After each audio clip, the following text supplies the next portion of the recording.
ഹരി ഓം. ഗുരുപദത്തിൻ്റെ 6ാമത്തെ എപ്പിസോഡാണിത്.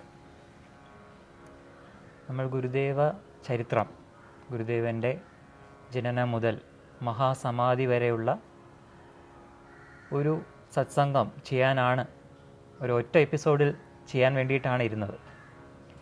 എന്നാൽ അത് ഈശ്വര നിയോഗമായിരിക്കാം, ഇപ്പോൾ 6ാമത്തെ എപ്പിസോഡ് വരെ എത്തി നിൽക്കുകയാണ്. കഴിഞ്ഞ എപ്പിസോഡിൽ, കഴിഞ്ഞ ഭാഗത്ത് നമ്മൾ വൈക്കം സത്യാഗ്രഹത്തിൻ്റെ ആ ഒരു പ്രാധാന്യത്തെ പറഞ്ഞു തുടങ്ങുകയായിരുന്നു. അത് ഇതുവരെയും പൂർത്തീകരിച്ചിട്ടില്ല. കഴിഞ്ഞ സത്സംഗത്തിൽ പുറത്തു നിന്നുള്ള പങ്കാളിത്തം, നോർത്തേൺ സൈഡിൽ, ഇന്ത്യയുടെ, ഭാരതത്തിൻ്റെ ഉത്തര ദിശയിൽ നിന്നുള്ള ഒരു പങ്കാളിത്തം, കേരളത്തിലെ ഒരു ചെറിയൊരു സംസ്ഥാനം, കേരളത്തിൽ നടന്ന ഒരു വലിയൊരു സത്യാഗ്രഹത്തിന് വേണ്ടിയിട്ട്, ഒരു സ്വാതന്ത്ര്യ സമരം എന്ന് തന്നെ പറയാം, അതിന് വേണ്ടിയിട്ട് പുറത്തു നിന്നുള്ള ഒരു സപ്പോർട്ട് വരെ നമുക്ക് കിട്ടി.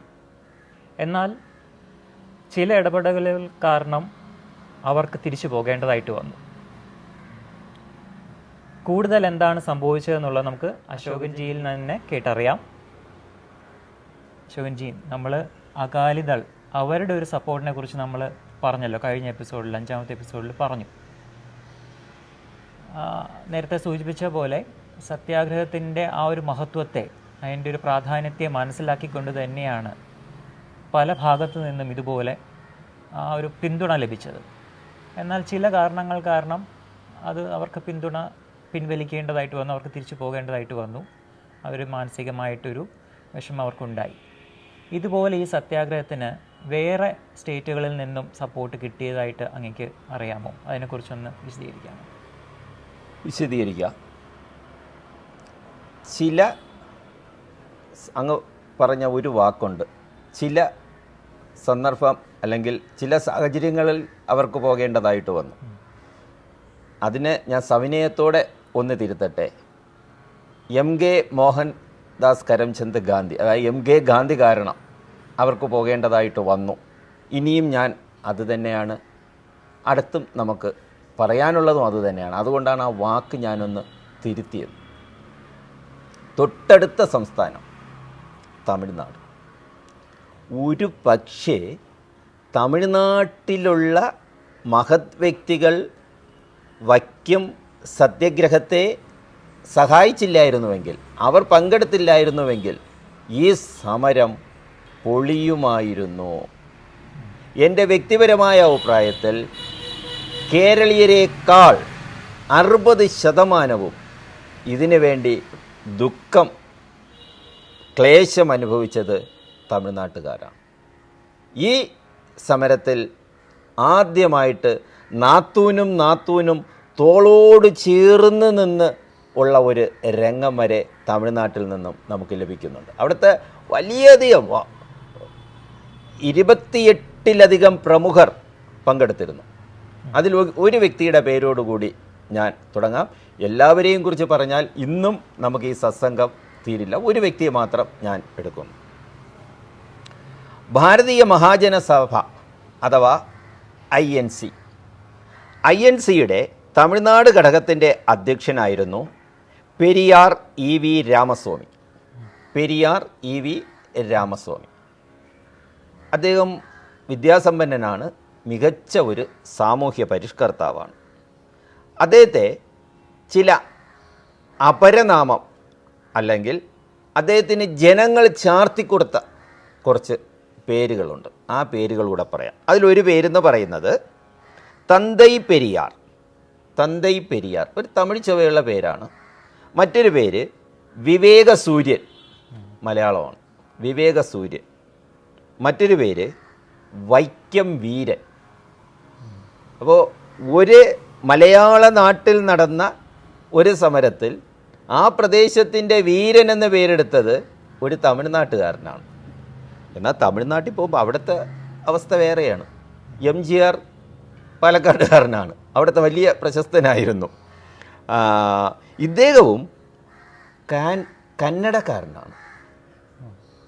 പക്ഷെ അദ്ദേഹത്തിന് നല്ലവണ്ണം കന്നഡയും അറിയാം, തെലുങ്കും അറിയാം, തമിഴും അറിയാം. ഇദ്ദേഹത്തിൻ്റെ പ്രവർത്തന മേഖല തമിഴ്നാട് ആയിരുന്നു. ജനനം കൊണ്ട് കന്നഡക്കാരനാണ്.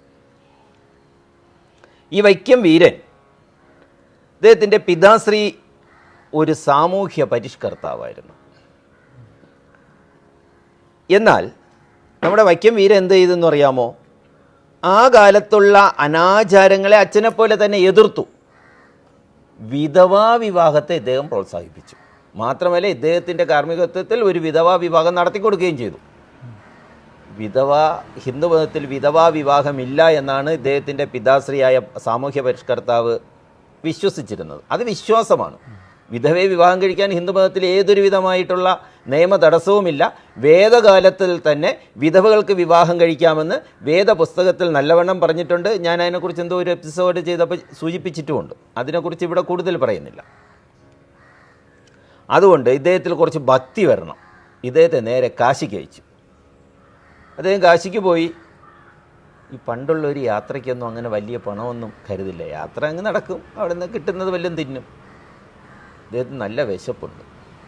ഒരു ഭോജനാലയത്തിൽ ആഹാരം കൊടുക്കുന്നു. അപ്പോൾ അവിടെ ഇദ്ദേഹം കയറി ചെന്നപ്പോൾ പറഞ്ഞു, ഇവിടെ ബ്രാഹ്മണർക്ക് മാത്രമേ ഭോജനം കൊടുക്കൂ, വേറെ എവിടെയൊക്കെ നോക്കിയപ്പോൾ ഒരിടത്തും ആഹാരം കിട്ടാനില്ല.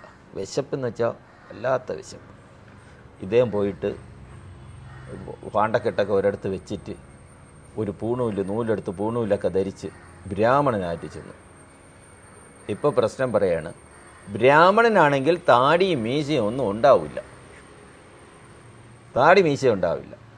അതുകൊണ്ട് ബ്രാഹ്മണനല്ല, ആഹാരം തരില്ല. അവിടെ നിന്ന് ഇറക്കി വിട്ടു.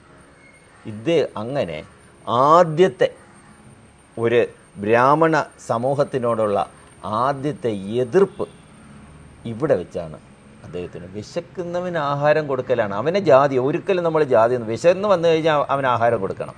അപ്പോൾ ഇദ്ദേഹം വളരെയധികം അപേക്ഷിച്ചു, എനിക്ക് വിശക്കുന്നുണ്ട്, എനിക്ക് എന്തെങ്കിലും തരൂ. നിഷ്ഠൂരം അവിടെ നിന്ന് ഇറക്കി വിട്ടു. അവിടെയാണ് ഈ ബ്രാഹ്മണ മേധാവിത്വത്തിനോട് ഇദ്ദേഹത്തിന് ആദ്യമായിട്ട് ഒരു ദേഷ്യം വരുന്നത്. കുറച്ചു കാലം കഴിഞ്ഞു, അവിടെ നിന്ന് മടങ്ങി വന്നു. നമ്മുടെ സമരത്തിൽ നേതൃത്വം നൽകിയവരെല്ലാം ജയിലിലായി. KP കേശവമേനോനും ജോർജ് ജോസഫും നേതൃത്വം ഏറ്റെടുക്കാൻ ഈ പെരിയാറിനോട് പറഞ്ഞു. പെരിയാർ EV രാമസ്വാമിയോട് പറഞ്ഞു.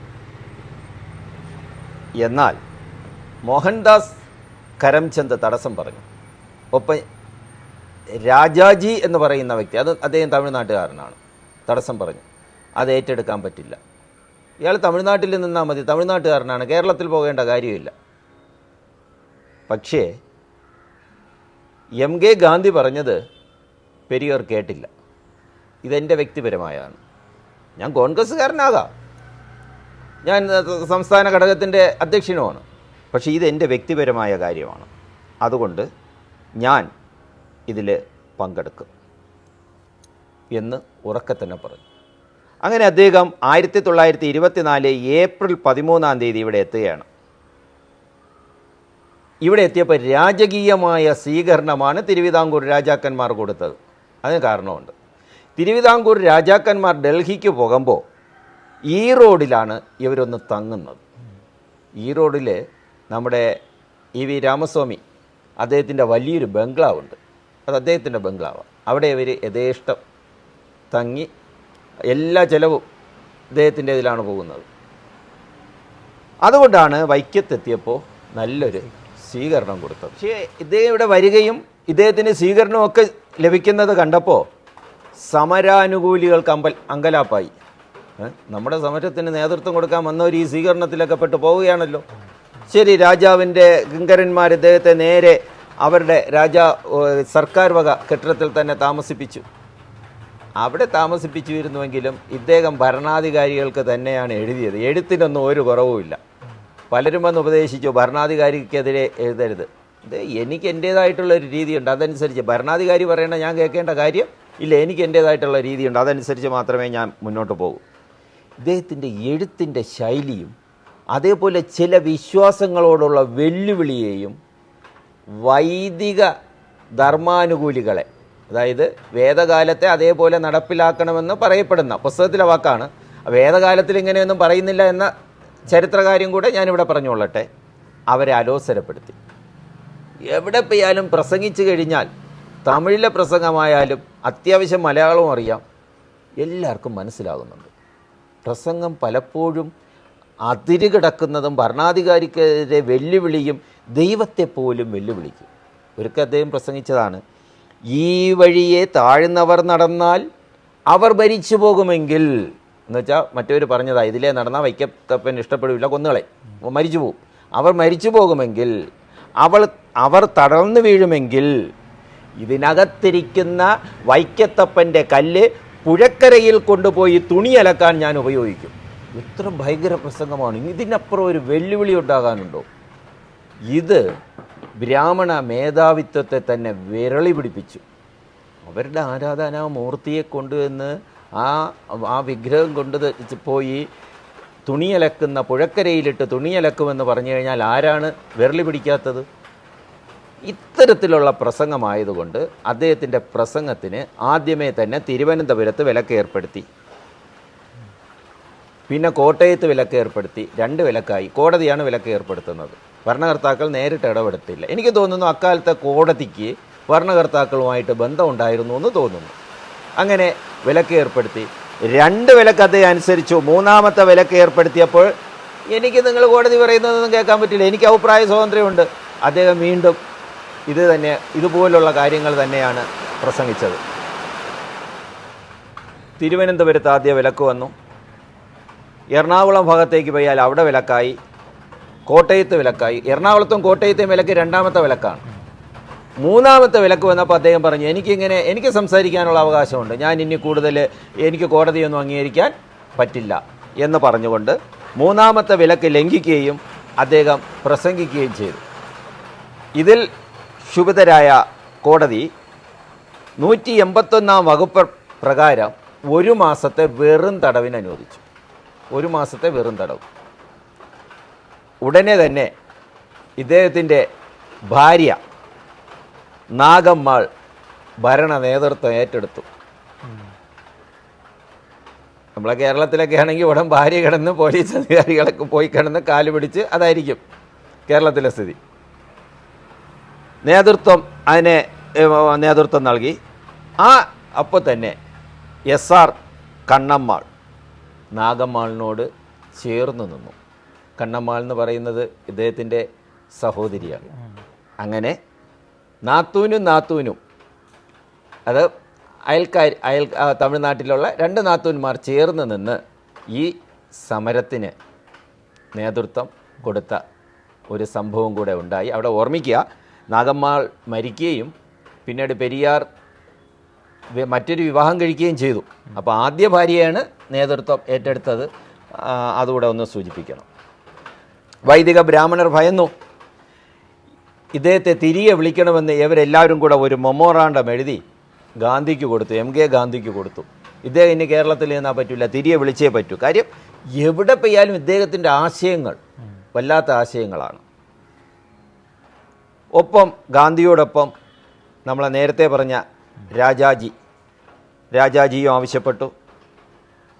രാജഗോപാലാചാര്യ ഇദ്ദേഹത്തെ വിളിച്ചിട്ട് പറഞ്ഞു, പെരിയോറെ, നിങ്ങൾ തമിഴ്നാട് ഘടകത്തിൻ്റെ ആളാണ്, തമിഴ്നാട് ഘടകത്തിൻ്റെ ആൾ, നിങ്ങൾ ഇവിടെ നിന്ന് വർക്ക് ചെയ്യണം, നിങ്ങൾ അവിടെ പോകാൻ പാടില്ല എന്നാണ് പറഞ്ഞത്.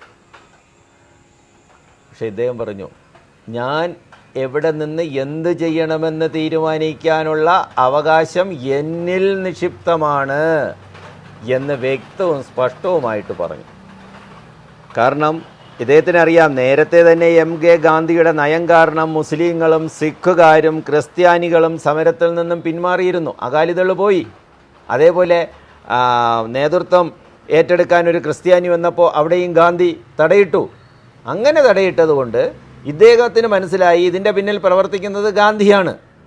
എനിക്ക് തോന്നുന്നു ഗാന്ധിക്കെന്നും ബ്രാഹ്മണ വൈശ്യനായി ജനിച്ചുവെങ്കിലും ബ്രാഹ്മണ സ്നേഹം ഉണ്ടായിരുന്നു. അല്ലെങ്കിൽ ഗുരുദേവൻ്റെ അടുത്ത് വന്നപ്പോൾ തന്നെ അദ്ദേഹം പറയുകയുണ്ടായല്ലോ, ആ മാവിൽ നോക്കൂ, എല്ലാ ഇലയും ഒന്നുപോലെയാണോ? നല്ല ഇലയുണ്ട്, മോശം ഇലയുണ്ട്, അതേപോലെയല്ലേ മനുഷ്യർ? അപ്പോഴാണല്ലോ ഗുരുദേവൻ പറഞ്ഞു കൊടുത്തത്, അതിൻ്റെ ആത്മാവെല്ലാം ഒന്നാണ്, അതിൻ്റെ ചാറെല്ലാം ഒന്നാണ് എന്ന് ഗുരുദേവൻ പറഞ്ഞിട്ടും ഇദ്ദേഹത്തിന് മനസ്സിലായില്ല. അവിടെ ഒരു കാര്യം കൂടെ പറയാം, എനിക്കൊരു വ്യക്തിയെ മോശമായി ചിത്രീകരിക്കണമെന്നില്ല.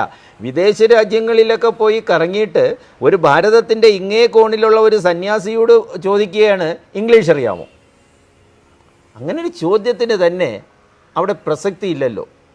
ഞാൻ ഉത്തരേന്ത്യ മൊത്തം കറങ്ങിയിട്ട് വരികയാണ്. താങ്കൾ ഈ സങ്കല്പിക്കുക, ഈ പ്രദേശത്ത് മാത്രം പ്രവർത്തനം നടത്തുന്ന ഒരു വ്യക്തിയാണ്. ഞാൻ താങ്കളോടൊന്ന് ചോദിക്കുകയാണ് ഹിന്ദി അറിയാമോ. അത് തന്നെ മൂഢത്വമല്ലേ? ഗാന്ധിയിൽ എൻ്റെ ദൃഷ്ടിയിൽ മൂഢത്വം മാത്രമേ ഉള്ളൂ. അത് എൻ്റെ വ്യക്തിപരമായ ആ അഭിപ്രായമാണ്. അപ്പോൾ ഈ സംഭവങ്ങൾ കൊണ്ട് പെരിയോർ ഗാന്ധിയൊന്നും വകവെച്ചു കൊടുത്തില്ല. അദ്ദേഹം സമരവുമായിട്ട് മുന്നോട്ട് പോയി. ജയിലിൽ നിന്നും മോചിതനായി 1 മാസം കഴിഞ്ഞപ്പോൾ വീണ്ടും പ്രസംഗിച്ചു. വീണ്ടും പോലീസ് പിടിച്ചു. വീണ്ടും കോടതി വിധിച്ചു 6 മാസം കഠിന തടവ്. വീണ്ടും ആയി. ഇദ്ദേഹത്തെ കൊണ്ടുപോയത് തിരുവനന്തപുരത്ത് കൊണ്ടുപോകേണ്ട ഇദ്ദേഹത്തെ വൈക്കത്ത് നിന്നും എറണാകുളത്ത് കൊണ്ടുപോയി അതിലേക്കിറക്കി പല വഴികളിലൂടെ മാനസികമായി കഷ്ടപ്പെടുത്തുക, അത്യാവശ്യത്തിന് മർദ്ദനമുറകൾ പ്രയോഗിക്കുക. അദ്ദേഹത്തെ ഈ കഠിന തടവിന് ഇട്ടിരുന്ന ചിത്രം ഞാൻ അയച്ചു തരാം. ഇങ്ങനെ ചങ്ങല ഇങ്ങനെ ഇട്ട് ഇതിലേക്കിറക്കിയാണ് അതിനകത്തിട്ടിരുന്നത്, സെല്ലിനകത്തിട്ടിരുന്നപ്പോൾ വരെ ചങ്ങലക്കിട്ടിട്ടിരുന്നു. എന്തൊരു ക്രൂരതയാണ് ഭരണാധികാരികൾ കാണിക്കുന്നത്. ഇതാണ് ഞാൻ എപ്പോഴും പറയുന്നത്, തിരുവിതാംകൂർ രാജാക്കന്മാർക്ക് മനുഷ്യത്വമില്ല, ഒരു തരത്തിലുമുള്ള മനുഷ്യത്വമില്ല. ജയിലിൽ കിടക്കുന്ന വ്യക്തിയെ കഴുത്തിൽ കൂടെ ചങ്ങല അണിയിക്കേണ്ട കാര്യമേ ഇല്ല. മൃഗീയ മർദ്ദനം. ഈ സമയത്താണ് ശ്രീമൂലം തിരുനാൾ അന്തരിച്ചു, ആകസ്മികമായിട്ട് അന്തരിച്ചു. റീജൻ്റ് ഭരണമായി. റീജൻ്റ് ഭരണം നേരത്തെ അറിയാമല്ലോ, റീജൻ്റ് ഭരണമായി. അങ്ങനെ ഈ ചാവടി അടിയന്തരം, അതായത് ഇവിടെയൊക്കെ സ്വാതന്ത്ര്യദിനം വരുമ്പം കുറേ തടവറയിലുള്ളവർക്ക് അതേപോലെ ഈ ചാവടി അടിയന്തരം, മരിച്ചവരെക്കുറിച്ച് ഒരു അടിയന്തരം നടത്തും. ആ ശ്രീമൂലം തിരുനാളിൻ്റെ ചാവടി അടിയന്തരത്തിനോടനുബന്ധിച്ച് ഈ സത്യാഗ്രഹികളെയും ബാക്കിയുള്ള കുറേ പേരെയും അങ്ങ് സ്വതന്ത്രരാക്കി. ഇദ്ദേഹവും അതോടൊപ്പം സ്വതന്ത്രനായി. അപ്പോൾ ബ്രാഹ്മണന്മാർക്ക് മനസ്സിലായി ഇനി ഇതോടെ പോകും. കാര്യം കൊടുക്കേണ്ടത് നല്ലവണ്ണം അകത്തിട്ട് കൊടുത്തിട്ടുണ്ട്. ഇനി ഇതോടുകൂടി അങ്ങ് തമിഴ്നാട്ടിൽ പൊയ്ക്കോളൂ. പക്ഷേ ഇദ്ദേഹം നേരെ സത്യാഗ്രഹ പന്തലിലേക്ക് വരെയാണ്. ആദ്യമായിട്ട് റീജൻ്റ് ഭരണാധികാരിക്ക് ഈ സമരം എങ്ങനെയെങ്കിലും അവസാനിപ്പിക്കണമെന്നുള്ള തോന്നൽ പെരിയാറിൻ്റെ ഈ 2ാം വരവിലാണ്. അതായത് 2ാം വരവെന്ന് വെച്ചാൽ ജയിലിൽ നിന്നുമുള്ള 2ാം വരവാണ്. റീജൻ്റ് മഹാറാണിക്ക് ഇങ്ങനെ ഒരു തോന്നൽ വന്നു. വീണ്ടും പെരിയാർ പങ്കെടുത്തു കഴിഞ്ഞു. ഇനി സംഭവം വഷളാവും. അങ്ങനെ ദിവാൻ രാഘവയ്യയോട് റാണി പറഞ്ഞു പെരിയാറെ ചർച്ചയ്ക്ക് വിളിക്കണം. പക്ഷേ രാഘവയ്യ വിളിച്ചില്ല. കാര്യം പെരിയാർ താഴ്ന്ന ജാതിക്കാരനാണ്. താഴ്ന്ന ജാതിക്കാരനെ താനെങ്ങനെ ചർച്ചയ്ക്ക് വിളിക്കും? അതുകൊണ്ട് ചർച്ചയ്ക്ക് വിളിക്കാൻ വേണ്ടി സംവിധാനം ഉണ്ടാക്കിയത് ഇങ്ങനെയാണ്. ഈ രാഘവയ്യ നമ്മുടെ രാജാജിയോട് പറഞ്ഞു, രാജാജി ഗാന്ധിയോട് പറഞ്ഞു, ഗാന്ധി പെരിയാറുടെ അടുത്ത് വന്നു. ഇപ്പോൾ എല്ലാവർക്കും രാജഗോപാലാചാര്യയെയും ആചാര്യയ്ക്കും രാജാജിക്കും ഒക്കെ പെരിയാറെ പേടിയായി. ഞങ്ങൾ പറഞ്ഞാൽ കേൾക്കാം. കുറച്ചെങ്കിലും ചിലപ്പോൾ ഗാന്ധി പറഞ്ഞാൽ കേട്ടേക്ക്. അദ്ദേഹമാണല്ലോ കോൺഗ്രസിൻ്റെ തലപ്പത്തിരിക്കുന്നത്. അത് പറഞ്ഞാൽ കേട്ടേക്ക്. അതുകൊണ്ടാണ് അദ്ദേഹം അറിയിച്ചത്. സമരത്തിൻ്റെ ഈ സമയത്ത് സമരത്തിൻ്റെ ശക്തി കുറഞ്ഞു. സമരത്തിൻ്റെ ശക്തി കുറയാൻ കാരണം ഗാന്ധിയുടെ വന്നു. ഗാന്ധി വന്ന് പെരിയാറോട് സംസാരിക്കാൻ വന്നപ്പോൾ തന്നെ റീജൻ്റ് മഹാറാണി അങ്ങോട്ട് വിളിച്ചു, അങ്ങോട്ട് ചെല്ലണം. അങ്ങോട്ട് ചെല്ലണമെന്ന് പറഞ്ഞു. അങ്ങോട്ട് ചെന്നു. ചെന്നപ്പോൾ പറഞ്ഞത് ഈ വഴി തുറന്നു കൊടുക്കാം, ഈ സമരക്കാർക്ക് വഴി തുറന്നു കൊടുക്കാം. പക്ഷെ വഴി തുറന്നു കൊടുത്ത പെരിയാറാണുള്ളത്. രാമസ്വാമി അദ്ദേഹം വീണ്ടും ആവശ്യപ്പെടും, നമ്മൾ വഴി തുറക്കാനല്ല ക്ഷേത്രം തുറക്കാനാണ്, നമുക്ക് ക്ഷേത്രം തുറന്നു തരണം എന്നായിരിക്കും അദ്ദേഹം ആവശ്യപ്പെടുക. ഭരണാധികാരിയുടെ പേടി നോക്കണം. എന്നുവെച്ചാൽ പെരിയാർ പറഞ്ഞാൽ ജനം കൂടെ നിൽക്കുമെന്ന് മനസ്സിലായി. പെരിയാറിൻ്റെ കൂടെ നിൽക്കുമ്പോൾ മരണത്തെ അവർക്ക് പേടിയില്ല എന്ന് മനസ്സിലായി. അതുകൊണ്ട് റീജൻറ്റ് മഹാറാണിക്ക് അവർക്കും പേടിയായി. ഗാന്ധി വിളിച്ച് ഇത്രയും പറഞ്ഞു. അപ്പോൾ ഗാന്ധി പറഞ്ഞു, അന്ന് ഗാന്ധി ഒരു വാക്ക് പറഞ്ഞിരുന്നുവെങ്കിൽ, അവർക്ക് ക്ഷേത്രം തുറന്നു കൊടുക്കണമെന്ന് പറഞ്ഞിരുന്നുവെങ്കിൽ അവിടെ തീരാവുന്ന പ്രശ്നമേ ഉള്ളൂ. റീജൻറ്റ് മഹാറാണി ഏതാണ്ട് അടുത്ത് നിൽക്കുകയാണ്. ഏതിൻ്റെ ക്ഷേത്രം തുറന്നു കൊടുക്കണം എന്ന് വെച്ചാൽ പ്രജകൾ ഇതാ വരികയാണ്, പ്രജകൾ ഭരണകർത്താക്കളാണ്, അവർ വന്നാൽ ഒന്നും ചെയ്യാൻ പറ്റില്ല, അവരിതാ വന്നുകൊണ്ടിരിക്കുകയാണ് എന്നവർക്ക് മനസ്സിലായി. ഇയാൾ ഒരു വക പറഞ്ഞില്ല. ഞാനൊരു കാര്യം ചെയ്യാം, ഞാൻ പെരിയാറോട് സംസാരിക്കാം. അങ്ങനെ പെരിയാറെ ഒന്ന് കണ്ട് പെരിയാറോട് സംസാരിച്ചു. പെരിയാർ പറഞ്ഞു, നമ്മൾ ക്ഷേത്രപ്രവേശനത്തിന് വേണ്ടിയാണ് സമരം നടത്തുന്നത്, അല്ലാതെ വഴി നടക്കാൻ വേണ്ടിയല്ല. ഗാന്ധി വളരെ വിനയനായിട്ടൊക്കെ പറഞ്ഞു ഒരുവിധം സമ്മതിപ്പിച്ചു എന്നല്ല, അങ്ങനെ കഠിനമായി പറഞ്ഞതുകൊണ്ട് ഒരു ദേശീയ തലത്തിലുള്ള നേതാവും അന്ന് ഇന്ത്യയിലുള്ള അയാളുടെ അംഗീകാരത്തെയും മാനിച്ചുകൊണ്ട് പെരിയാർ പറഞ്ഞു, തൽക്കാലം ഞാനിത് സമ്മതിക്കാം, പക്ഷേ ഞാൻ 1-2 മാസം കഴിഞ്ഞിട്ട് ക്ഷേത്രപ്രവേശനത്തിന് വേണ്ടി ഞാൻ സമരം തുടരും.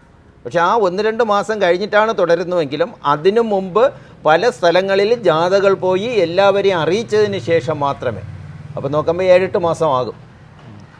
ഈ വിവരം മഹാറാണിയെ അറിയിച്ചു. അങ്ങനെ അവിടെ 3 വഴികൾ തുറന്നു കൊടുക്കാൻ, കിഴക്കേ നട ഒഴികെ, പിന്നെ നമ്മുടെ ഇണ്ടന്തുരുത്തി മനയുടെ മുൻവശം ഒഴികെ 3 വഴികൾ, തെക്ക്, പടിഞ്ഞാറ്, വടക്ക് 3 വഴികൾ തുറന്നു കൊടുക്കാൻ വേണ്ടി ഉത്തരവായി. അതുകൊണ്ടാണ് ഈ സമരത്തിൻ്റെ ശക്തി കുറഞ്ഞത്. ഒരു പക്ഷേ അന്ന് MK ഗാന്ധി ഇടപെടാതിരുന്നുവെങ്കിൽ സമരത്തിൻ്റെ ശക്തി കൂടും. ഇന്ന് അനുഭവിക്കുന്ന, അല്ലെങ്കിൽ അതിനും കുറേ കാലം കഴിഞ്ഞിട്ട് വന്ന ക്ഷേത്രപ്രവേശന വിളംബരം അന്ന് തന്നെ ഉണ്ടാകുമായിരുന്നു എന്നാണ് ഈ ചരിത്രം നോക്കുമ്പോൾ നമുക്ക് മനസ്സിലാകുന്നത്. 1925 നവംബർ 23 സമരം പിൻവലിച്ചു. നവംബർ 29 വിജയദിനാഘോഷം. ആ വിജയദിനാഘോഷത്തിൽ ശ്രീ മന്നത്ത് പത്മനാഭൻ പങ്കെടുത്തു. അദ്ദേഹത്തെ ഇത്രയും നേരം ഞാൻ പരാമർശിച്ചില്ല. ഇത് പറയുമ്പോൾ, അതായത് വൈക്കം സത്യാഗ്രഹത്തെക്കുറിച്ച് പറയുമ്പോൾ, മന്നത്ത് പത്മനാഭൻജി ഇല്ലാത്ത ഒരു സത്യാഗ്രഹത്തെക്കുറിച്ച് നമുക്ക് ചിന്തിക്കാൻ പോലും കഴിയില്ല. അത് പിന്നാലെ പറയുന്നുണ്ട്. പെരിയാർ പ്രസംഗിച്ചു. പ്രസംഗത്തിൻ്റെ ചുരുക്കം ഇത്രയുമാണ്. ഇപ്പോൾ നമുക്ക് വഴികൾ തുറന്നു കിട്ടി, പക്ഷേ പ്രശ്നം ഇവിടെ തീരുന്നില്ല. ഇനിയും നമുക്ക് സമരം ചെയ്യേണ്ടതുണ്ട്. തൽക്കാലം നമുക്കത് നിർത്തി ഒന്നുകൂടെ ശക്തി ആർജിച്ചതിന് ശേഷം നമുക്ക് സമരം ചെയ്യാം എന്നുള്ള വാഗ്ദാനത്തോടെയാണ് ആ വിജയ ദിനാഘോഷം അവിടെ സമാപിക്കുന്നത്. ഇനി അയ്യങ്കാളി. 1863 1941 വരെ ജീവിച്ചിരുന്ന ഒരു അധംകൃത നേതാവാണ് അയ്യങ്കാളി, മഹാത്മാ അയ്യങ്കാളി. ഈ വൈക്കം സത്യാഗ്രഹത്തിനും 31 വർഷം മുമ്പേ 1893 വില്ലുവണ്ടി സമരം നടത്തുന്നത്. അപ്പോൾ അത് ആദ്യത്തെ വഴി സ്വാതന്ത്ര്യത്തിനുള്ള പ്രമുഖമായ സമരങ്ങളിൽ, വഴി സ്വാതന്ത്ര്യത്തിന് ഈ അധംകൃത വർഗം അവിടെ എവിടെയാ സമരം നടത്തുകയാണ്. ചെറിയ ചെറിയ സമരങ്ങൾ, പ്രതിഷേധിക്കും, അടിച്ചൊതുക്കും, പ്രതിഷേധിക്കും. പക്ഷേ ജനശ്രദ്ധ ആകർഷിച്ച ആദ്യ സമരമായിരുന്നു 1893 നടത്തിയ നമ്മുടെ ഈ വൈക്കം സത്യാഗ്രഹത്തിനും 31 വർഷങ്ങൾക്കപ്പുറത്ത് നടത്തിയ ഈ വില്ലുവണ്ടി സമരം. അയിത്തത്തിനെതിരെയുള്ള ഒരു സംഭവ ബഹുലമായ പോരാട്ടമായിരുന്നു. ഇടയ്ക്കൊരു കുഞ്ഞു കാര്യം പറയാൻ മറന്നുപോയി. അകാലികളെ പറഞ്ഞു വിട്ടതോടുകൂടി ആഹാരത്തിന് ബുദ്ധിമുട്ടുണ്ടായി. അവർ 8 പേര് വലിയ ശക്തന്മാരും ആഹാരമൊക്കെ പാകം ചെയ്യാൻ എല്ലാം റെഡിയാണ്. പക്ഷെ ഇവിടെ അവരെ പറഞ്ഞു വിട്ടതോടുകൂടി ഇവിടെ ഇന്ന് സമരത്തെ ക്ഷയിപ്പിക്കുക. ഇവരാണ് ഈ ഇന്ത്യൻ നാഷണൽ കോൺഗ്രസ് ആണ് ഇത് തുടങ്ങി വെച്ചെങ്കിൽ അവസാനം അവർക്ക് മനസ്സിലായി സവർണാധിപത്യം തങ്ങളിൽ നിന്നും പോവുകയാണ്. അതിനുള്ള സമ്മർദ്ദവരിലേക്ക് വരികയാണ്. അണ്ട് സമരത്തെ നശിപ്പിക്കുകയാണ് ഗാന്ധിയുടെ ലക്ഷ്യം. അതുകൊണ്ട് ഇവർ പോയതോടുകൂടി ഇങ്ങനൊരു പ്രശ്നമുണ്ടായി. ആ സമയത്ത് മധ്യ തിരുവിതാംകൂറിൽ ആൾക്കാരൊരു തീരുമാനമെത്തി. പിടിയരി സമാഹരണം. പിടിയരി, ഒരു വീട്ടിൽ നിന്ന് ഒരു പിടിയരി മാറ്റി വയ്ക്കുക. അതാണ് പിടിയരി സമാഹരണം. കഞ്ഞിക്കെടുക്കുമ്പോൾ ഒരു പിടിയരി മാറ്റി വയ്ക്കുക. വൈകുന്നേരം ആകുമ്പോൾ നേതാക്കൾ വരും, ഇത് വാങ്ങിക്കും, ലേലം വിളിച്ചു കൊടുക്കും. ആ പൈസ അങ്ങോട്ട് കൊണ്ടുപോകും. അരിയായിട്ട് കൊണ്ടുപോകുന്നതിനേക്കാൾ പൈസയായിട്ട് കൊണ്ടുപോകുന്നതാണ് ലാഭകരം. അവിടെ പൈസ, അന്ന് സാധനങ്ങൾ അങ്ങോട്ടും ഇങ്ങോട്ടും കൊണ്ടുപോകാൻ ബുദ്ധിമുട്ടാണല്ലോ, ചുമന്നുകൊണ്ട് കൊണ്ടുപോകണ്ടേ. അത് ഇങ്ങനെ വന്നതുകൊണ്ടാണ് കുറേ കാലം ആഹാരത്തിന് വേണ്ടി ഉള്ളത്. ഇനി ഞാൻ പറഞ്ഞല്ലോ, ശ്രീ മന്നത്ത് പത്മനാഭൻ, അദ്ദേഹത്തെ ഓർമ്മിക്കുമ്പോൾ തന്നെ എനിക്കറിയാതെ അദ്ദേഹത്തെ കൂപ്പുകയാണ്. എൻ്റെ മനസ്സിൽ അദ്ദേഹത്തിൻ്റെ സ്ഥാനമെന്ന് വെച്ച് കഴിഞ്ഞാൽ, ഞാൻ എങ്ങനെയാണോ ശിവഭഗവാനെ കാണുന്നത്, ഞാൻ എങ്ങനെയാണോ വിഷ്ണു ഭഗവാനെ കാണുന്നത്, ഞാൻ എങ്ങനെയാണോ ദേവിയെ കാണുന്നത്, അതേ സ്ഥാനമാണ് മന്നത്ത് പത്മനാഭൻ. അതിന് കാരണം അദ്ദേഹത്തിൻ്റെ ജാതിയുമായിട്ട് എനിക്ക് ഏതൊരു ബന്ധവുമില്ല. എനിക്കൊരു ജാതിയുമായിട്ട് ബന്ധമില്ല. ചിലപ്പോൾ ആൾക്കാർ തെറ്റിദ്ധരിച്ചാലോ ഞാൻ ഇങ്ങനെ പറയും. പെരുന്നയിൽ പോയി 2 പ്രാവശ്യം പെരുന്നയിൽ പോയി അദ്ദേഹത്തെ നമസ്കരിച്ചിട്ടുണ്ട്. അതിന് കാരണം മറ്റൊന്നുമില്ല. അങ്ങനെ ഒരു വ്യക്തി ഈ കേരളക്കരയിൽ ജനിക്കാതിരുന്നുവെങ്കിൽ ഇന്ന് ഇവിടെ ഹിന്ദുമതം എന്നൊരു മതം ഉണ്ടാവില്ല. അഥവാ ഉണ്ടെങ്കിൽ അത് ന്യൂനപക്ഷ മതമായി കഴിയുമായിരുന്നു. കാശ്മീരിലെ ഹിന്ദുക്കളെ പോലെ ഇവിടുത്തെ ഹിന്ദുക്കളും ന്യൂനപക്ഷമായി കഴിയുമായിരുന്നു. അങ്ങനെ ഒരു വ്യക്തി കേരളക്കരയിൽ ജനിക്കാതിരുന്നുവെങ്കിൽ. അദ്ദേഹത്തിൻ്റെ ആത്മകഥ എൻ്റെ സ്മരണകൾ, അതാണ് അദ്ദേഹത്തിൻ്റെ ആത്മകഥ. ഇന്ന് NSS എന്ന് പറയുമ്പോൾ എത്ര വലിയൊരു സംഘടനയാണ്. അതിലെ നേതാക്കന്മാർ എങ്ങനെയാണ് സഞ്ചരിക്കുന്നത്, കാറിലൊക്കെയാണ് സഞ്ചരിക്കുന്നത്. ഞാനത് പറഞ്ഞ് ഒരു വിവാദത്തിലേക്ക് പോകുന്നില്ല. പക്ഷെ അന്ന് അദ്ദേഹം ഒരു സ്കൂൾ വെക്കുന്നതിന് വേണ്ടി വൈകുന്നേരം കൂലി കൊടുക്കാൻ പൈസ കാണില്ല. സ്കൂൾ വെച്ചുകൊണ്ടിരിക്കുകയാണ്. ആ വൈകുന്നേരം മേസരിമാർക്ക് പൈസ കൊടുക്കാൻ ഇദ്ദേഹം നടക്കും. നായർ ഭവനങ്ങൾ തോറും നടക്കും. ഉച്ചയ്ക്കാരും ഭക്ഷണം കൊടുക്കില്ല. നടന്ന് തളർന്ന് എവിടെയെങ്കിലും ചെല്ലുമ്പം കഞ്ഞിവെള്ളം ചോദിക്കും. അവർ കഞ്ഞിവെള്ളം കൊടുത്ത് അതിൽ 2 വറ്റ്, അതായത് ചോറുണ്ടെങ്കിൽ ഇദ്ദേഹത്തിന് വലിയ സന്തോഷമായി. അന്നത്തെ ആഹാരമാണ്. ഈ രീതിയിലാണ് അദ്ദേഹം ഇന്ന് കാണുന്ന NSSനെ ഉയർത്തിക്കൊണ്ടുവന്നത്. ഇന്നത്തെ NSSകാരുടെ അല്ലെങ്കിൽ ഇന്നത്തെ നായർ സമുദായത്തിലെ എത്ര പേരുടെ വീട്ടിൽ അദ്ദേഹത്തിൻ്റെ ഫോട്ടോ ദൈവത്തിന് സമാനമായിട്ട് വെച്ചിട്ടുണ്ടെന്ന് എനിക്ക് അറിഞ്ഞുകൂടാ. ഞാൻ പോകുന്ന വീടുകളിലൊന്നും ആ ദൈവത്തിന് സമാനമായിട്ട് വെച്ചിട്ടില്ല. അതിന് കാരണം എന്തെന്നും എനിക്കറിഞ്ഞുകൂടാ. കാരണം അവർക്ക് ദൈവമാണത്. അദ്ദേഹം ജനിച്ചില്ലായിരുന്നുവെങ്കിൽ ആ ജാതി ഇന്ന് കേരളത്തിൽ ഉണ്ടാവില്ല, ഹിന്ദുവും ഇന്നുണ്ടാവില്ല. ആദ്യകാലത്ത് അദ്ദേഹം ഹിന്ദു ഐക്യവേദിയുടെയൊക്കെ പ്രവർത്തകനായിരുന്നു.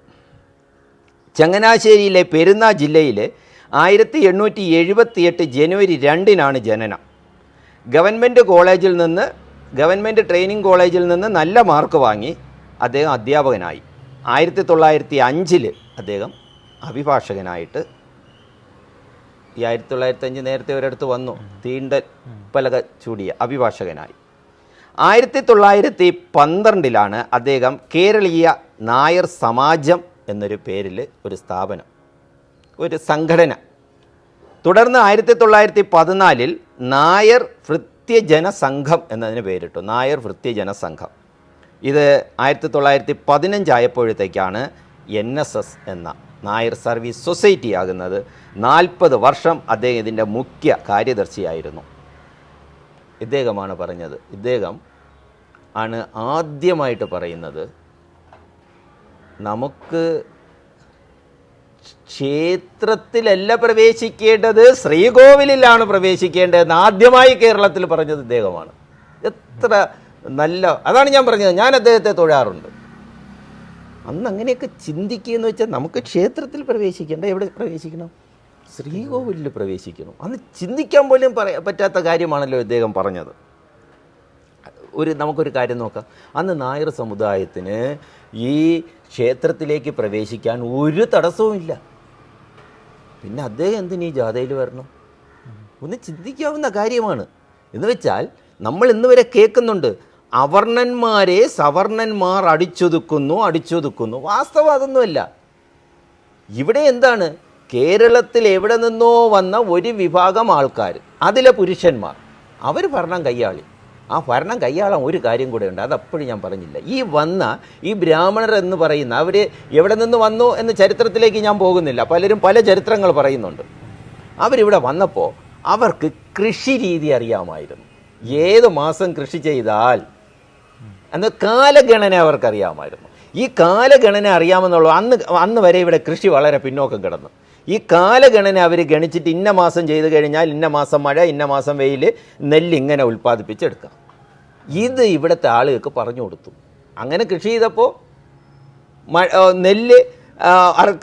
നെല്ല് പാകമാകുമ്പോൾ മഴയില്ലാത്ത കാലം തന്നെയാണ് വരുന്നത്. ഈ കാലഗണന അനുസരിച്ച് കൃഷി ചെയ്യാൻ പറഞ്ഞു കൊടുത്ത ഈ ഞാറ്റുവേല ആരംഭം അതൊക്കെ ഇവരിങ്ങോട്ട് കൊണ്ടുവന്നതാണ്.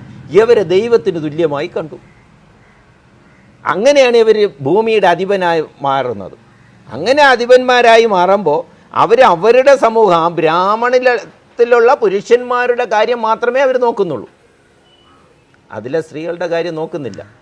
ഞാൻ നേരത്തെ പറഞ്ഞു, സ്മാർത്ഥ വിചാരത്തിൽ പിടിച്ചു വാങ്ങിക്കഴിഞ്ഞാൽ, ആ ബാക്കി ഭാഗം അവിടെ പറഞ്ഞില്ല, ആ കുട പിടിച്ചു വാങ്ങിക്കഴിഞ്ഞാൽ മർദ്ദിച്ച് സദ്യ വയ്ക്കുന്നു. പിന്നെ ഈ സ്ത്രീയുടെ ജീവിതത്തെക്കുറിച്ച് ചിന്തിച്ചിട്ടുണ്ടോ? ഈ സ്ത്രീയെ ഏതെങ്കിലും താഴ്ന്ന ജാതിക്കാരൻ കൊണ്ടുപോയി ഭാര്യയായിട്ട് സ്വീകരിക്കില്ല, വെപ്പാട്ടിയാക്കി വെച്ചിരിക്കും. എത്ര ദയനീയം! അപ്പോൾ ഇവിടെ സവർണ മേധാവിത്വം എന്നൊരു സാധനം ഇല്ല. അങ്ങനെയുണ്ട്. ഇപ്പോൾ നമുക്ക് നോക്കാമല്ലോ, EM നമ്പൂതിരിപ്പാട് അല്ലേ? ഈ നമ്പൂതിരിപ്പാട് സാധാരണക്കാരൻ്റെ വേണ്ടിയല്ലേ പ്രയത്നിച്ചത്? EK നയനാർ അദ്ദേഹം സാധാരണക്കാർക്ക് വേണ്ടിയല്ലേ പ്രയത്നിച്ചത്?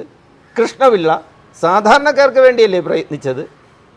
ഇതേപോലുള്ള മഹാന്മാരെ ഇന്ന് വിറ്റ് കാശാക്കുന്നു. അവിടേക്ക് ഞാൻ പോകുന്നില്ല.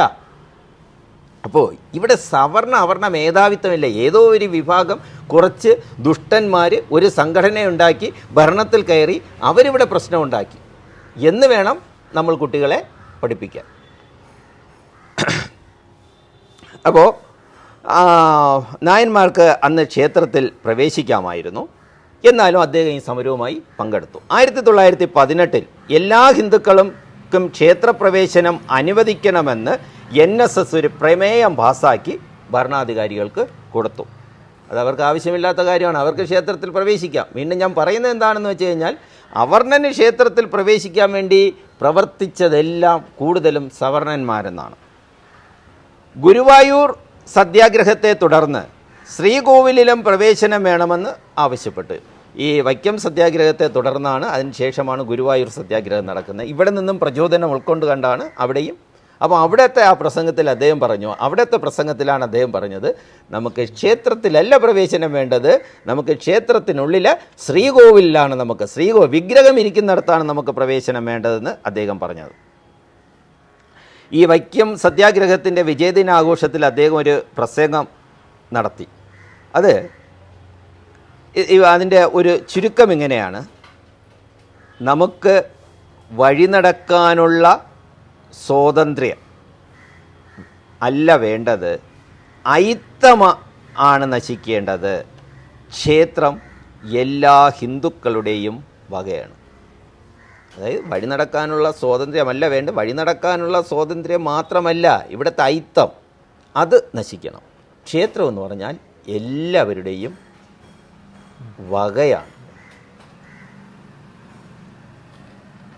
അപ്പോൾ ഇനിയും നമ്മൾ സത്യാഗ്രഹം തുടരും എന്ന് തന്നെയാണ് പറഞ്ഞത്. ഇനിയും നമുക്ക് പലതും നേടാനുണ്ട്, തുടരും എന്ന് തന്നെയാണ് പറഞ്ഞത്.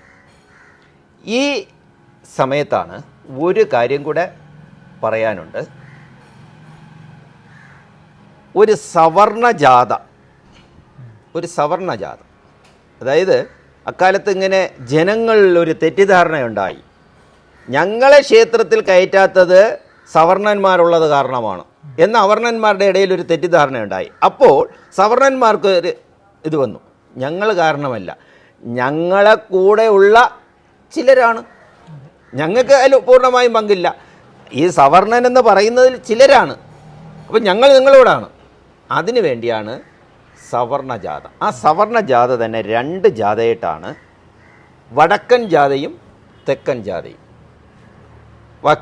വൈക്കത്ത് നിന്നും ഇങ്ങോട്ട് ആരംഭിച്ചത് വടക്കൻ ജാഥ, ശുചീന്ദ്രൻ ക്ഷേത്രത്തിൽ നിന്നും ഇങ്ങോട്ട് വന്നത് തെക്കൻ ജാഥ. രണ്ടും കൂടെ തിരുവനന്തപുരത്ത് ശംഖുമുഖത്താണ് യോജിക്കുന്നത്. ഇതാണ് ആ ജാഥയുടെ രീതി. ഇവിടെ നമ്മുടെ ഈ വടക്കൻ ജാഥയെക്കുറിച്ച് പറയുമ്പോൾ ഇന്ത്യൻ നാഷണൽ കോൺഗ്രസിൻ്റെ നേതൃത്വത്തിൽ 1924 മാർച്ച് 30 ആരംഭിച്ച വൈക്കം സത്യാഗ്രഹത്തിന് NSS ഉൾപ്പെടെ അനേകം ആൾക്കാർ, അനേകം ജാതി സംഘടനകൾ ഇതിൽ പങ്കാളിയായി. പൊതുവേ ധാരണ സഞ്ചാര സ്വാതന്ത്ര്യത്തിന് എതിരാണ് സവർണർ എന്നാണല്ലോ. അതുകൊണ്ട് ആ ധാരണ മാറ്റാൻ വേണ്ടിയാണ് ഇങ്ങനെ ഒരു ജാഥയ്ക്ക് തയ്യാറായത്. വൈക്കത്ത് നിന്നും തിരുവനന്തപുരത്തേക്കുള്ള ജാഥ 1924 നവംബർ 1 തിരിക്കുന്നത്. ജാഥാംഗമായി 10 പേരുണ്ടായിരുന്നു. അനുയായികൾ 100. ക്യാപ്റ്റൻ ശ്രീ മന്നത്ത് പത്മനാഭൻ ജി. അത് നയിക്കാൻ അദ്ദേഹത്തിനേ കഴിവുള്ളൂ എന്ന് അന്ന് INCക്ക് തോന്നിയിരുന്നു. നല്ല വാക്ചാതുരി, നല്ല കഴിവ്, ആൾക്കാരെ അടക്കി നിർത്താനുള്ള കഴിവ്, ഇതിനെല്ലാം ഉടമയായിരുന്നു അദ്ദേഹം. ഇത് ഇവിടെ വന്നപ്പോൾ ശ്രദ്ധിക്കുക, 10 പിന്നെ 100 അനുയായികൾ, 10 ജാഥ അംഗങ്ങൾ, 100 അനുയായികൾ, 110. ഇത് പിന്നീട് ഇങ്ങനെ നടന്നു വരുന്ന വഴി 1200 ആ 1200 തിരുവനന്തപുരത്ത് എത്തിയപ്പം 12,000 അപ്പോൾ അന്നത്തെ ആ ജനപിന്തുണ എത്രയായിരുന്നുവെന്ന് നമ്മൾ ഓർമ്മിക്കണം. സഞ്ചാര സ്വാതന്ത്ര്യം എല്ലാ പൗരന്മാരുടെയും അവകാശം എന്ന ഒരു ബോർഡ്, സഞ്ചാര സ്വാതന്ത്ര്യം എല്ലാ പൗരന്മാരുടെയും അവകാശം എന്ന് പലകയിൽ എഴുതിയ ഒരു ബോർഡ്, അന്ന് അതല്ലേ വഴിയുള്ളൂ, ഫെക്സ് ഒന്നും ഇല്ലല്ലോ, ഒരു ബോർഡും കൊണ്ട് ഇന്ത്യൻ നാഷണൽ കോൺഗ്രസിൻ്റെ പതാകയും പാട്ടും പാടി അവരിങ്ങനെ നടക്കുകയാണ്. പാട്ടുപാടി എന്ന് പറയുമ്പോൾ വരിക വരിക സഹചരേ എന്നുള്ള ഒരു പാട്ടാണ് അവിടെ പാടിയത്. ആ പാട്ട്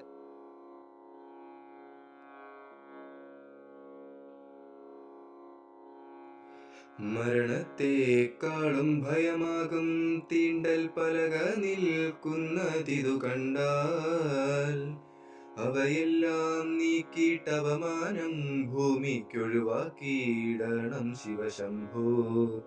ഭഗവാന്റെ ദാസപ്പടി വിട്ടങ്ങോട്ടു വിടകൊള്ളാനുള്ള മടി കൊണ്ട് തിരുമുമ്പിൽ വന്നു ഭജനം ചെയ്യുന്നു തിരുവൈക്കത്തപ്പ ശിവശംഭോ.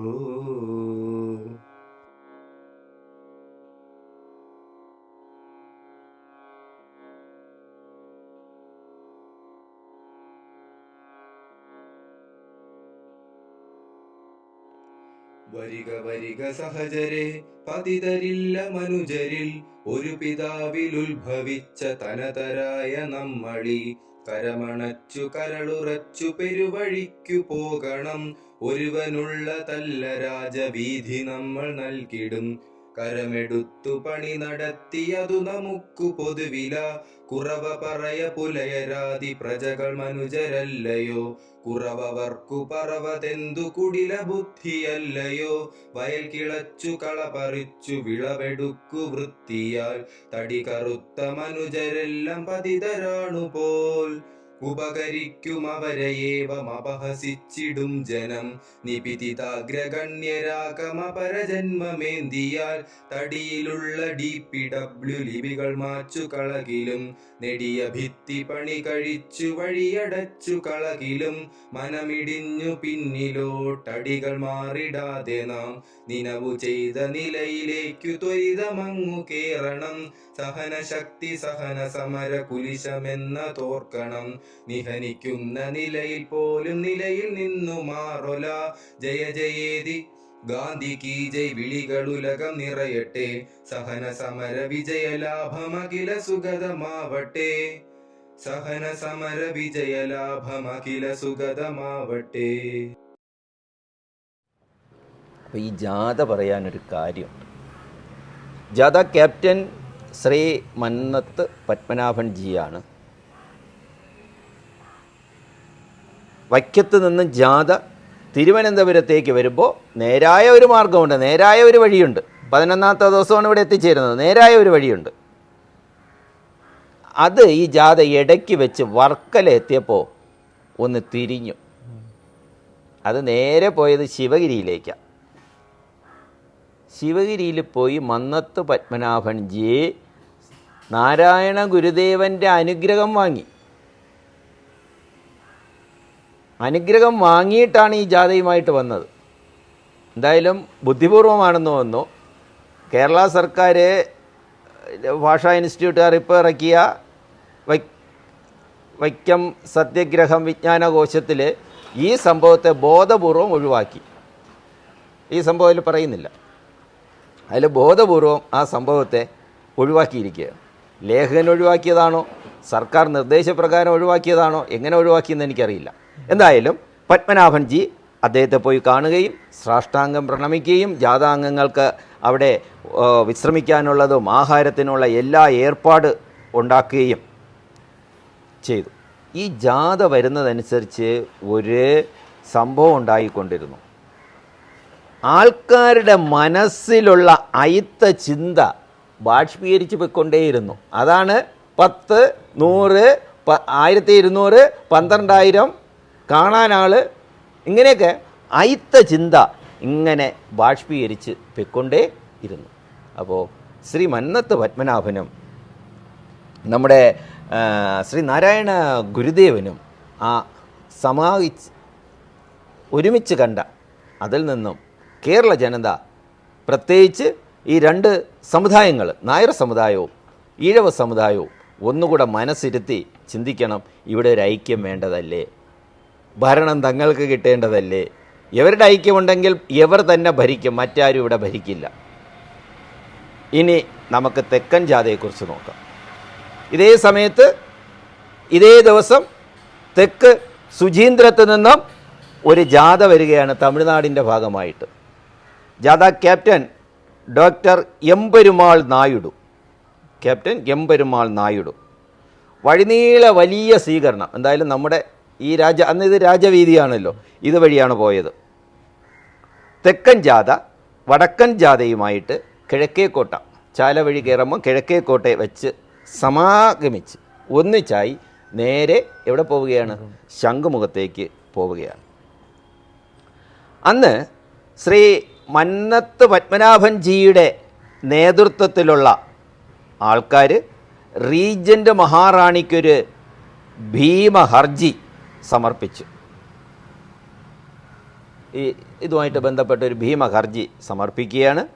ലോകത്തിലെ തന്നെ ദീർഘകാൽനട ജാഥ ഇതാദ്യമായിട്ടാണ്. ഇന്ത്യാ ചരിത്രത്തിൽ എന്നല്ല, ഇത്രയും സുദീർഘമായ ഒരു കാൽനട ജാഥ ലോക ചരിത്രത്തിൽ തന്നെ ആദ്യ സംഭവമാണ്. ഇനി പത്മനാഭൻജിയെക്കുറിച്ചൊന്ന് പറയുമ്പോൾ, പെരുന്നയിലെ സ്വന്തം കുടുംബക്ഷേത്രത്തിൽ നാനാ ജാതിക്കാർക്കും ഇദ്ദേഹം ആദ്യം പ്രവേശനം അനുവദിച്ചു. അദ്ദേഹത്തിൻ്റെ ഒരു കുടുംബക്ഷേത്രമുണ്ട്, അവിടെ നാനാ ജാതിക്കാർക്കും ആദ്യം ആ ക്ഷേത്രമൊക്കെ ഇന്ന് കുടുംബക്ഷേത്രം എന്നൊന്നും പറയില്ല, അതിനേക്കാൾ നല്ല ഒരു ക്ഷേത്ര രീതിയിൽ വികാസം പ്രാപിച്ചു കഴിഞ്ഞു. അപ്പോൾ മറ്റ് ക്ഷേത്രങ്ങളിൽ താഴ്ന്ന ജാതിക്കാരെ പ്രവേശിപ്പിക്കുന്ന കാര്യത്തിൽ അദ്ദേഹം എതിർപ്പേയില്ല, പ്രവേശിപ്പിക്കണം എന്ന അഭിപ്രായം തന്നെയാണ്. ഇവിടെ അദ്ദേഹത്തെക്കുറിച്ച് നമുക്ക് കൂടുതൽ പറയാനുള്ള സമയക്കുറവുകൊണ്ട് നിർത്താം. എന്നാലും ഒരു ക്ഷേത്രത്തിൽ പോലും പ്രവേശനമില്ലാതിരുന്ന കാലത്ത് നമുക്ക് ക്ഷേത്രത്തിലല്ല പ്രവേശിക്കേണ്ടത്, പ്രവേശനം ശ്രീകോവിലിലേക്കാണ് വേണ്ടത് എന്ന് പറഞ്ഞ മന്നത്ത് ജിയാണ് ശ്രേഷ്ഠ പുരുഷൻ, ശ്രേഷ്ഠനായ സാമൂഹ്യ പരിഷ്കർത്താവ്. ശ്രീനാരായണ ഗുരു ഒരു അദ്വൈതവാദിയാണല്ലോ. ഇവിടെ മറ്റ് മതസ്ഥരുടെ പങ്ക്, മറ്റ് മതത്തിലുള്ള, നേരത്തെ ചെറുതായിട്ട് സൂചിപ്പിച്ചു, മുഹമ്മദീയർ, ക്രിസ്ത്യാനികൾ, അവരുടെ കുറിച്ചൊക്കെ ചിന്തിച്ചു. ഇവരെല്ലാം ഈ സമരത്തെ പങ്കെടുത്തുവെന്നെങ്കിലും ഈ മോഹൻദാസ് കരംചന്ദ് ഗാന്ധിയുടെ നയം കാരണം അവരെല്ലാം പിന്നോക്കം പോയി. ഇത് ഹിന്ദുവിൻ്റെ പ്രശ്നം, ഹിന്ദുക്കൾ മാത്രം നടത്തിക്കൊള്ളട്ടെ എന്ന ആ നയം കാരണം അവരെല്ലാം പിന്നോക്കം പോയി. ഇന്ന് ഒരു ശതാബ്ദി പിന്നിട്ടിരിക്കുകയാണ്. ഒരു 100 വർഷങ്ങൾ കഴിഞ്ഞിരിക്കുകയാണ്. ഇത്രയും സമയം പറഞ്ഞ 100 വർഷങ്ങളുടെ ആ ചരിത്രമാണ്. ശോഭജി, ഇതുവരെ അങ്ങ് സംസാരിച്ചത് കേട്ടപ്പോൾ ഈ സത്യാഗ്രഹത്തിൻ്റെ മുന്നൊരുക്കങ്ങളും അതിൻ്റെ ഒരു അണിയറ പ്രവർത്തനങ്ങളും മാത്രമേ ആയിട്ടുള്ളൂ. അതായത് നമ്മൾ ഒരു തിരി കൊളുത്തി, പക്ഷെ ആ ഒരു വെടി ആ ഒരു അമിട്ട് പൊട്ടിയിട്ടില്ല. അപ്പം അതുവരെ നടന്ന പല എതിർപ്പുകളും അനുകൂലിച്ച് വന്നവരും ഇതെല്ലാമായിട്ട് ഈ ഒരു സത്യാഗ്രഹത്തിൻ്റെ ഒരു ഒരുക്കങ്ങളിലേക്ക് ഇങ്ങനെ വന്നുകൊണ്ടേയിരിക്കുകയാണ്. സത്യാഗ്രഹം തുടങ്ങിയിട്ടില്ല. അപ്പം അതിനുശേഷം എന്താണ് സംഭവിച്ചത്? നല്ല ഒരു ചോദ്യമാണ്. ആ ഉപമയും കൊള്ളാം. തിരി കത്തുന്നതേ ഉള്ളൂ, പൊട്ടിയിട്ടില്ല. ഒരു തിരി കത്തി ഒരു കുറച്ച് സമയമെടുക്കും പൊട്ടാൻ. അപ്പോൾ ഇവിടെ തിരി കത്തിച്ചു, താഴോട്ട് കത്തി വരികയാണ്. ആ സമാരംഭത്തിലേക്ക് പോകാം. എല്ലാ ഹിന്ദുക്കൾക്കും ക്ഷേത്രപ്രവേശനം വേണമെന്നും ശ്രീ രാമമൂർത്തിയുടെ പ്രസംഗം, അത് പാർട്ടിയുമായിട്ട്, കോൺഗ്രസ് പാർട്ടിയുമായിട്ട് ബന്ധപ്പെട്ട് വരുന്നതാണ്. അത് ടി.കെ. മാധവൻ തൻ്റെ ദേശാഭിമാനി പത്രത്തിൽ പ്രസിദ്ധീകരിച്ചു. നേരത്തെ പറഞ്ഞു ഇന്നത്തെ ദേശാഭിമാനിയല്ല, ടി.കെ. മാധവൻ്റെ പത്രമാണ്. മാത്രമല്ല ഈ ടി.കെ. മാധവൻ തന്നെ ഇത് ശ്രീമൂലം പ്രജാസഭയിൽ ഉന്നയിക്കുകയും ചെയ്തു. എല്ലാ ഹിന്ദുക്കൾക്കും ക്ഷേത്രപ്രവേശനം വേണം. ഉന്നയിച്ചുകൊണ്ട് നിന്നപ്പോൾ തന്നെ രാഘവയ്യ എന്ന മന്ത്രി ദിവാൻ തടസ്സം പറഞ്ഞു, ഇരിക്കാൻ പറഞ്ഞു. അതിവിടെ പറയേണ്ട കാര്യമില്ല, അങ്ങനെ ഹിന്ദുക്കൾക്ക് പ്രവേശനം കൊടുക്കാനൊന്നും പറ്റില്ല എന്ന് പറഞ്ഞ് ടി.കെയെ അടിച്ചിരുത്തി. ഈ കാലഘട്ടത്തിലാണ് വൈക്കം ക്ഷേത്ര നിരത്തിലൂടെ സഞ്ചരിക്കാനുള്ള സ്വാതന്ത്ര്യം ഹിന്ദുക്കൾക്ക് വേണം എന്ന് പറഞ്ഞുകൊണ്ട് എൻ കുമാരനാശാൻ്റെ നേതൃത്വത്തിൽ ഒരു യോഗം നടന്നു. അപ്പോൾ ഇങ്ങനെ പോകണമെന്ന് പോകാൻ വേണ്ടി ഈ യോഗം നടന്നപ്പോൾ ഇതിനു വേണ്ടി സമരം നടത്താൻ ടി.കെ. മുൻകൈയെടുത്തു. ടി.കെ. നേരെ ഭാരതീയ മഹാജന സംഘ INC അവരുടെ പിന്തുണ ആവശ്യപ്പെട്ടു. അപ്പോൾ ടി.കെ. ഒരു കത്തെഴുതി ഗാന്ധിക്ക്, താങ്കൾ തിരുനെൽവേലിയിൽ വന്നപ്പോൾ ഞാൻ വന്ന് കണ്ടിരുന്നു, ഓർക്കുന്നുണ്ടാകും. കേരളത്തിലെ സ്ഥിതിയെക്കുറിച്ച് ഞാൻ അന്ന് വിശദമായിട്ട് പറഞ്ഞു. അതൊക്കെ ഞാനിവിടെ കട്ട് ചെയ്തിരിക്കുകയാണ്. കേരളത്തിൽ അന്ന് നടമാടിയിരുന്ന സ്ഥിതികളെല്ലാം ഈ ടി.കെ. അങ്ങോട്ട് പറയുകയാണ്. അത് പലപ്പോഴായി നമ്മൾ പല സമയത്ത് ഇതിൽ അവതരിപ്പിക്കുന്നുണ്ട്. ഇന്ത്യൻ നാഷണൽ കോൺഗ്രസ് അവർക്ക് പിന്തുണ നൽകി. അപ്പോൾ ടി.കെ. മാധവന് അതോടുകൂടി ശക്തി കൂടി. ഈ 20 മാസം നീണ്ടുനിന്ന സമരത്തിലെ ആദ്യത്തെ 3 വ്യക്തികളെ നമുക്കെപ്പോഴും ഓർമ്മിച്ചേ പറ്റൂ. ബാഹുലേയൻ, കുഞ്ഞാപ്പി, ഗോവിന്ദപ്പണിക്കർ. ബാഹുലേയൻ ഈഴവ സമുദായത്തിൽ നിന്നുമാണ്, കുഞ്ഞാപ്പി പുലയ സമുദായത്തിൽ നിന്നുമാണ്, ഗോവിന്ദപ്പണിക്കർ നായർ സമുദായത്തിൽ നിന്നുമാണ്. ഇവരെ 3 പേരുമാണ് ആദ്യ സമരഭടന്മാർ അവിടെ എത്തിയപ്പോൾ തന്നെ അറസ്റ്റ് ചെയ്തു. അപ്പോൾ ഇതിന് ശേഷമുള്ളത് ടി.കെ. മാധവൻ അങ്ങനെയുള്ള ആൾക്കാർ സമരരംഗത്തേക്ക് വന്നു, അവരെ അറസ്റ്റ് ചെയ്യുന്നു. അത് നേരത്തെ ഭാഗത്ത് പറഞ്ഞിട്ടുണ്ട്. ഇനി നമ്മൾ ശ്രദ്ധിക്കേണ്ട ഒരു കാര്യമുണ്ട്. ചില കാര്യങ്ങളുണ്ട് സർക്കാർ പറഞ്ഞാലും നടപ്പിലാവില്ല. അത് സർക്കാരിൻ്റെ ഇച്ഛാശക്തി ഇല്ലാത്തത് കൊണ്ടാണോ എന്താണെന്ന് അറിഞ്ഞുകൂടാ. അപ്പോൾ സർക്കാർ പറഞ്ഞിട്ടുണ്ട് പരസ്യമായിട്ട് സിഗരറ്റ് വലിക്കാൻ പാടില്ല. അപ്പം നമ്മളൊരു ബസ് സ്റ്റോപ്പിൽ നിന്ന് കഴിഞ്ഞാൽ ഒരുത്തൻ വരുന്നു, അയാളുടെ പൈതൃക സ്വത്ത് പോലെയാണ് അവിടെ നിന്ന് സിഗരറ്റ് വലിക്കുന്നത്. അവൻ പുറത്തേക്ക് വിടുന്ന 80% പുകയും നമ്മൾ എന്ത് ചെയ്യണം? നമുക്ക് സിഗരറ്റ് വാങ്ങിക്കാൻ പൈസ ഇല്ല എന്ന് അവനൊരു തോന്നലുണ്ട്, അതുകൊണ്ട് നമ്മൾ ശ്വസിച്ചോളണം. ഇതാണ് അവൻ്റെ ഒരു രീതി. അപ്പോൾ ഇവിടെ സിഗരറ്റ് വലിക്കരുത് എന്നൊരു നിയമമുണ്ട്. പക്ഷേ പോലീസ് കണ്ടാലും ഇവനെ പിടിക്കുന്നില്ല, അറസ്റ്റ് ചെയ്യുന്നില്ല. എന്താണെന്ന് എനിക്ക് മനസ്സിലാകുന്നില്ല. ചില നിയമങ്ങളുണ്ടെങ്കിലും ബന്ധപ്പെട്ട അധികാരികൾക്ക് ഇച്ഛാശക്തി ഇല്ലാത്തത് കൊണ്ട് അത് നടപ്പിലാവില്ല.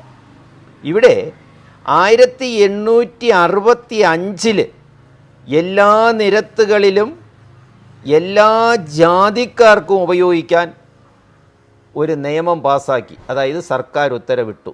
1865 ഈ ഉത്തരവിടുന്നത്. ഇവിടെ എല്ലാ നേരത്തും ഉപയോഗിക്കണമെന്ന് പറഞ്ഞിട്ട് ഇവിടെ സമരം നടക്കുന്നത് 1924. അപ്പോൾ എത്ര വർഷത്തിൻ്റെ വ്യത്യാസം കിടക്കുന്നു? ഈ ഉത്തരവിട്ടിട്ട് ഇതിന് ഒരു വിലയുമില്ല. ഉത്തരവായിട്ട് നിൽക്കുന്നു.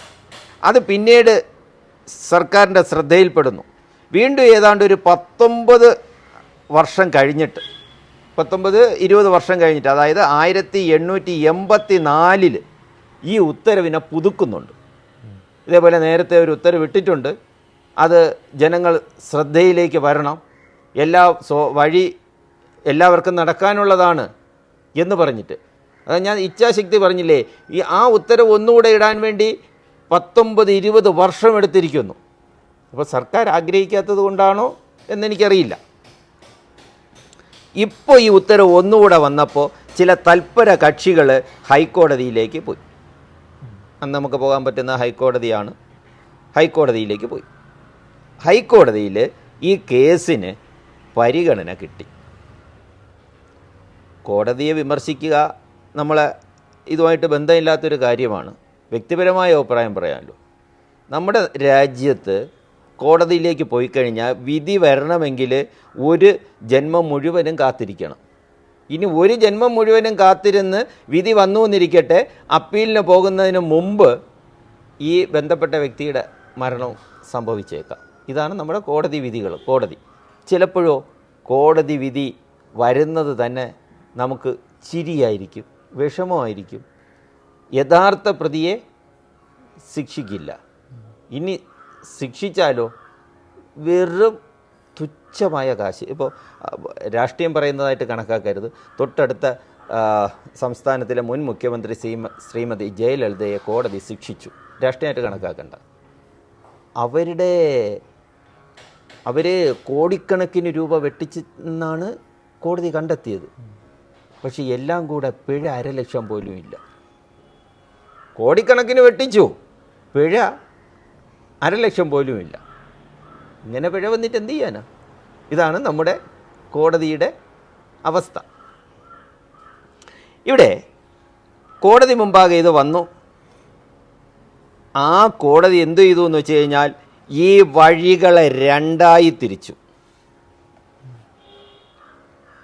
നാഷണൽ ഹൈവേയിൽ മദ്യഷോപ്പ് വരരുതെന്ന് പറഞ്ഞപ്പോഴത്തേക്കും നാഷണൽ ഹൈവേ എല്ലാം സാധാരണ റോഡായി.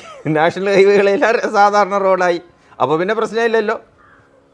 അതേപോലെ കോടതി ഈ ഉത്തരവിനെ രണ്ടായിട്ട്, ഈ ഉത്തരവല്ല, ഈ വഴി തർക്കത്തെ രണ്ടായിട്ട് തിരിച്ചു. ഒന്ന് രാജ്യവീതി എന്നും 2 ഗ്രാമവീതി എന്നും. വഴി 2 പ്രകാരത്തിലുണ്ട് തിരുവിതാംകൂർ രാജ്യത്ത്. ഒന്നിനെ രാജ്യവീതി എന്ന് പറയാം, ഒന്ന് ഗ്രാമവീതി എന്ന് പറയാം. രാജ്യവീതിയിലൂടെ എല്ലാവർക്കും സഞ്ചരിക്കാം. ഗ്രാമവീതിയിലൂടെ എന്തെങ്കിലുമൊക്കെ തടസ്സം ഉണ്ടെങ്കിൽ അത് അംഗീകരിച്ചേ പറ്റൂ. അപ്പോൾ കോടതി വിധി തന്നെ ചിരിക്കേണ്ട വിധിയാണ്. ഇപ്രകാരം ഉത്തരവിറങ്ങി വീണ്ടും 65 വർഷത്തിന് ശേഷമാണ് അബ്രാഹ്മണർക്ക് സാധാരണ വഴിയിൽ കൂടെ നടക്കാനുള്ള ഒരവസരം കിട്ടുന്നത്. അപ്പോൾ ഇവിടെ ഭരണകർത്താക്കൾക്ക് ഇച്ഛാശക്തി ഇല്ല എന്നുള്ള ആ കാര്യമാണ് നമ്മൾ ഓർമ്മിക്കേണ്ടത്. ഇനി ആര്യസമാജം 1875 ഏപ്രിൽ 10 ബോംബെയിൽ സ്ഥാപിച്ച ഒരു ഹിന്ദു മത നവീകരണ സ്ഥാപനമാണ് ആര്യസമാജ്. ഈ ആര്യ സമാജം അവർക്കൊരു മുദ്രാവാക്യം തന്നെയുണ്ട്, വേദങ്ങളിലേക്ക് മടങ്ങുക. നമ്മൾ ഇന്ന് അനുഭവിക്കുന്ന എല്ലാ പ്രശ്നങ്ങൾക്കും ഒരു പരിധി വരെയുള്ള പരിഹാരമാണ് വേദങ്ങളിലേക്ക് മടങ്ങുക എന്ന് പറയുന്നത്. വേദത്തിൽ എല്ലാവർക്കും ആരാധന സ്വാതന്ത്ര്യമുണ്ട്. അവിടെ ചില രാഷ്ട്രീയക്കാർ പറയാറുണ്ട് അത് ബ്രാഹ്മണന്മാരുടെ വകയാണെന്ന്. ഞാൻ നേരത്തെ പറഞ്ഞു എന്തോ, വേദങ്ങൾ എഴുതിയത് ബ്രാഹ്മണന്മാരല്ല, വേദങ്ങളെല്ലാം എഴുതിയത് കാട്ടാളന്മാരാണ്, വേടന്മാരാണ്. രാമായണം എഴുതിയത് വേടനാണ്, മഹാഭാരതം എഴുതിയത് ഒരു മുക്കുവ സ്ത്രീയുടെ മകനാണ്. അതേപോലെ ആദിവാസികളാണ് വേദങ്ങൾ എഴുതിയത്. ആ വേദത്തിലേക്ക് നമ്മൾ തിരിച്ചു വന്നു കഴിഞ്ഞാൽ അവിടെ ജാതി ചിന്തയൊന്നുമില്ല. നമ്മുടെ എല്ലാ പ്രശ്നങ്ങൾക്കും പരിഹാരമാണ്. അപ്പോൾ വേദങ്ങളിലേക്ക് മടങ്ങുക എന്നതാണ് ഇവരുടെ ഒരു ആപ്തവാക്യം. ആ സമയത്ത് ഇതിൻ്റെ അധികാരി സ്വാമി ശ്രദ്ധാനന്ദനായിരുന്നു. അദ്ദേഹത്തിന് എം കെ ഗാന്ധിയുടെ അഭിപ്രായത്തിനോട് നല്ല വ്യത്യാസം വന്നു. എം കെ ഗാന്ധി പറഞ്ഞതിൽ പ്രധാന കാര്യം പുറത്ത് നിന്നും സംഭാവന വാങ്ങാൻ പാടില്ല, പുറത്തു നിന്നുള്ളവരുടെ സഹായമൊന്നും വാങ്ങാൻ പാടില്ല, നിങ്ങൾ ഹിന്ദുക്കൾ മാത്രം കൈകാര്യം ചെയ്തോളണം. അതാണ് ഞാൻ നേരത്തെ പറഞ്ഞത്. സ്വാതന്ത്ര്യ സമരം വന്നപ്പോഴത്തേക്കും നിങ്ങൾ ഹിന്ദുക്കൾ മാത്രം കൈകാര്യം ചെയ്തു എന്ന് പറഞ്ഞിരുന്നെങ്കിൽ ഇന്ന് ഇന്ത്യ ഇതൊന്നും അനുഭവിക്കില്ലായിരുന്നു. പുറത്തുനിന്ന് സംഭാവന വാങ്ങാൻ പാടില്ല. ഇതിനെ നിശിതമായി സ്വാമി ശ്രദ്ധാനന്ദൻ വിമർശിച്ചു. അവർ പലപ്പോഴും ഈ സമരത്തിലേക്ക് ഇറങ്ങി വന്നു. അവരിറങ്ങിയപ്പോൾ അന്ന് ഈ കോൺഗ്രസ്സുകാർ പറഞ്ഞത് ഇവിടെ വർഗീയവൽക്കരിക്കുന്നു, ആര്യ സമാജം ഇറങ്ങിയപ്പോൾ ബ്രാഹ്മണവൽക്കരിക്കുന്നു, ആര്യ സമാജത്തെയാണ് ബ്രാഹ്മണവൽക്കരിക്കുന്നു പറഞ്ഞത്. ഇതിനകത്ത് നിന്ന് മാത്രമേ സംഭാവന വാങ്ങാവൂ, അതിന് എല്ലാ മതക്കാരിൽ നിന്നും സംഭാവന വാങ്ങണം എന്നുവെച്ചാൽ ആരെങ്കിലും തയ്യാറാണെങ്കിൽ അവരിൽ നിന്നെല്ലാം സംഭാവന വാങ്ങണം എന്ന് പറഞ്ഞപ്പോൾ അത് വർഗീയവൽക്കരണമായി. വാങ്ങരുതെന്ന് പറയുന്നത് വർഗീയവൽക്കരണമല്ല. അങ്ങനെ ആര്യ സമാജത്തിൻ്റെ നല്ല ഒരു പങ്ക് അവരുടെ ഭാഗത്തു നിന്ന് ചെയ്യാവുന്ന, അധികം ഇങ്ങോട്ട് അടുപ്പിച്ചില്ല, അവരുടെ ഭാഗത്തു നിന്ന് ചെയ്യാവുന്ന എല്ലാ സഹായങ്ങളും ഇവർക്ക് ചെയ്തു കൊടുത്തു. ഇനി ഒരു പ്രധാനപ്പെട്ട കാര്യമുണ്ട്. ഒരു എതിർ സമരം നടന്നു. ലോക ചരിത്രത്തിൽ ആദ്യമായി ഒരു എതിർ സമരം നടക്കുക. ഇപ്പോഴങ്ങനെയാണല്ലോ, ഒരു ബസ്സിനെ കല്ലെറിയുന്നു, പൊട്ടിക്കുന്നു, ഭരണാധികാരികൾ പറയുന്നു ആ ബസ്സിനെ കല്ലെറിഞ്ഞു പൊട്ടിച്ചു എന്ന് പറയുമ്പോൾ മറ്റവർ പറയുന്നു ഇല്ല, ഞങ്ങൾ കല്ലെറിഞ്ഞിട്ടില്ല, പൊട്ടിച്ചിട്ടില്ല. അതിനെതിരെ സമരം. ഒരു കാര്യം നടക്കുന്നു, എതിർ സമരം. ഈ എതിർ സമരം തുടങ്ങിയതും ലോകത്താദ്യമായിട്ട് എനിക്ക് തോന്നുന്നു ഈ വൈക്കം സത്യാഗ്രഹത്തിലാണ് എതിർ സമരം തുടങ്ങിയത്. നമ്മുടെ ആ സമരത്തിൻ്റെ പേര് ആചാര സംരക്ഷണ സമരം എന്നായിരുന്നു. സമരത്തിനൊരു പേര് കൊടുത്തു, ആചാര സംരക്ഷണ സമരം. അതായത് ഈ നമ്മുടെ നേരത്തെ പറഞ്ഞ ദേവൻ നീലകണ്ഠൻ നമ്പ്യാതിരി അവരുടെ ആ ബ്രാഹ്മണ കുടുംബമാണ് ഇതിൻ്റെ പിന്നിൽ. ബ്രാഹ്മണരുടെ ഒരു യോഗം ചേർന്നു. ആ യോഗത്തിൽ പല ബ്രാഹ്മണരും ഇതിനെ എതിർത്തു. ഇത് പാടില്ല, ആ സമരം ശരിയായിട്ടുള്ള സമരമാണ്, അവർ നടത്തുന്ന സമരം ശരിയാണ്, നമ്മളിതിൽ അവർക്ക് പോകാനുള്ള അനുവാദം കൊടുക്കേണ്ടതാണ് ചെയ്യുന്നത്. പക്ഷേ ഇങ്ങനെ പറഞ്ഞ 7-8 പേര് അതിൽ നിന്നും പുറത്താക്കുക മാത്രമല്ല, അങ്ങനെ പറഞ്ഞവരുടെ വീടിന് ഫ്രഷ് കൽപ്പിച്ചു. പിന്നെ അവരെ ആ കുടുംബത്തെ അവരെ മാത്രമല്ല ആ കുടുംബത്തെ ഇങ്ങോട്ട് ചേർത്തില്ല, അതിനെ മാറ്റി നിർത്തി. അങ്ങനെ പേടിച്ച് കുറേ പേര് മിണ്ടാതിരുന്നു. അങ്ങനെ പേടിച്ച് വളരെയധികം സവർണന്മാർ ഇതിൽ പങ്കെടുക്കാതെ നിന്ന ഒരു സമയം കൂടെ ഉണ്ട്. പിന്നെ അതൊന്നും ഞങ്ങൾക്ക് പ്രശ്നമില്ല എന്ന് പറഞ്ഞുകൊണ്ട് കുറച്ച് പേര് ഇതിൽ പങ്കെടുത്തു. ഈ സമരം ക്ഷേത്രത്തിൻ്റെ പടിഞ്ഞാറേ നടയിലാണ് ഇവർ ഈ സമരം നടത്തിയത്. അതിന് അവർ ആചാര സംരക്ഷണ സമരം എന്ന് നമ്മൾ പറയുന്ന ആ സമരത്തിന് അവരൊരു പേരിട്ടത് ധർമ്മസമരം എന്നാണ്. ധർമ്മത്തിന് വേണ്ടിയുള്ള സമരം. പക്ഷേ ഈ സമരത്തിന് ഏതൊരു പ്രചാരവും കിട്ടുന്നില്ല. നമ്മുടെ നമ്പ്യാതിരി വളരെയധികം പ്രയത്നിച്ചുവെങ്കിലും ഏതൊരു പ്രചാരവും കിട്ടുന്നില്ല, ഒരു പത്രവും എഴുതുന്നില്ല. അങ്ങനെ വന്നപ്പോൾ അവർ ധർമ്മസ്ഥാപനം എന്ന പത്രം തന്നെ തുടങ്ങി. അതിലൂടെ അവർ പ്രചരിപ്പിച്ചു അവരുടെ ആശയങ്ങൾ. പക്ഷേ ഈ സമരവും സവർണ ഭാഗത്തിലുള്ള പ്രമുഖരും ഈ ധർമ്മ സ്ഥാപനം എന്ന പത്രത്തെ എതിർത്തു. സർക്കാരിന് ഇവരുടെ പത്രം നിർത്തിവെപ്പിക്കേണ്ടതായിട്ട് വന്നു. കാര്യം ഇവരുടെ കയ്യിൽ ധനമുണ്ട്, പത്രമൊക്കെ അടിച്ച് ബാക്കിയുള്ള പത്രം പൈസ കൊടുത്താലേ കിട്ടൂ. ഇവരുടെ പത്രം ഡെയിലി എല്ലാ സമുദായത്തിലുള്ളവർക്കും സൗജന്യമായിട്ട് കിട്ടുകയാണ്. അങ്ങനെ വന്ന സാഹചര്യത്തിൽ ഇവരെല്ലാം പ്രശ്നമുണ്ടാക്കുകയും ഈ പത്രം സർക്കാർ തന്നെ നിർത്തിവെക്കുകയും ചെയ്തു. അപ്പോൾ നമ്മുടെ നമ്പ്യാതിരിമാർ വെറുതെ ഇരുന്നില്ല, സമരത്തിന് പ്രതിസമരം നടത്തി. ഈ പ്രതിസമരത്തിൻ്റെ ഭാഗമായിട്ടും അല്ലാതെയും പോലീസിൻ്റെ സഹായത്തോടെയും അനേക ഭടന്മാരെ കൊന്നൊടുക്കിയിരുന്നു, അംഗവൈകല്യമുള്ളവരാക്കിയിരുന്നു, ക്രൂരമായി മർദ്ദിച്ചിരുന്നു. ഇനി എൻ കുമാരനാശാൻ, വൈക്കം സത്യാഗ്രഹവുമായിട്ടുള്ള ബന്ധം. അദ്ദേഹം നിയമസഭ, പ്രജാസഭയിൽ ഇതുമായി ബന്ധപ്പെട്ട് അനേക ചോദ്യങ്ങൾ ഉന്നയിച്ചിരുന്നു. എന്തുകൊണ്ട് വഴി നടത്താൻ അനുവാദമില്ല? അപ്പോൾ അതിന് മറുപടി വളരെ ഇപ്പോഴൊക്കെ കൊടുക്കും പോലത്തെ മറുപടി തന്നെ. അതായത് ഇപ്പോഴെന്ന് വെച്ചാൽ ഒരു ഭരണപക്ഷം പ്രതിപക്ഷത്തിന് കൊടുക്കുന്ന അതേ മറുപടി തന്നെ. അത് ഇന്ന പുസ്തകം നോക്കുക, ഇന്ന ഉത്തരവ് നോക്കുക, ആലോചിക്കാം, പിന്നീടാകട്ടെ മറ്റ് വഴികളുണ്ട്, അതിലോട്ട് നോക്കുക, മറ്റൊരു ഉന്നയിക്കുക എന്നെല്ലാം പറഞ്ഞ് ഇതിനെ ഒഴിവാക്കിക്കൊണ്ടിരുന്നു ആ നിയമസഭ. ഇദ്ദേഹത്തിൻ്റെ ഈ അവർണർക്കെതിരെയുള്ള പ്രതികൂല ഉത്തരവുകൾ പിൻവലിക്കാൻ അനേക ചോദ്യങ്ങൾ ഉന്നയിച്ചു. ഒന്നിനും കൃത്യമായ മറുപടി കൊടുത്തില്ലായിരുന്നു.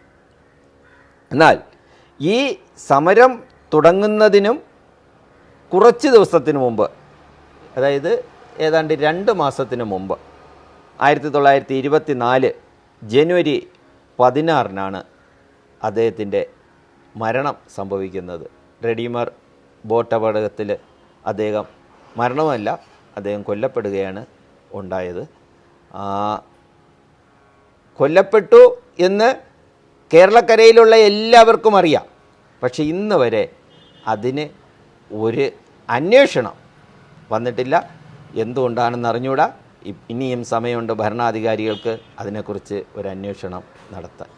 കാര്യം ഗാന്ധിയെ വധിച്ച് വർഷങ്ങൾക്ക് ശേഷവും അന്വേഷണം ഇപ്പോഴും വേണമെന്ന് പറഞ്ഞ അനേകം ഹർജികൾ ഒന്നുകൂടെ പുനഃപരിശോധിക്കണമെന്ന് പറഞ്ഞ ഹർജികൾ ഇങ്ങനെ വന്നുകൊണ്ടിരിക്കുകയാണ്.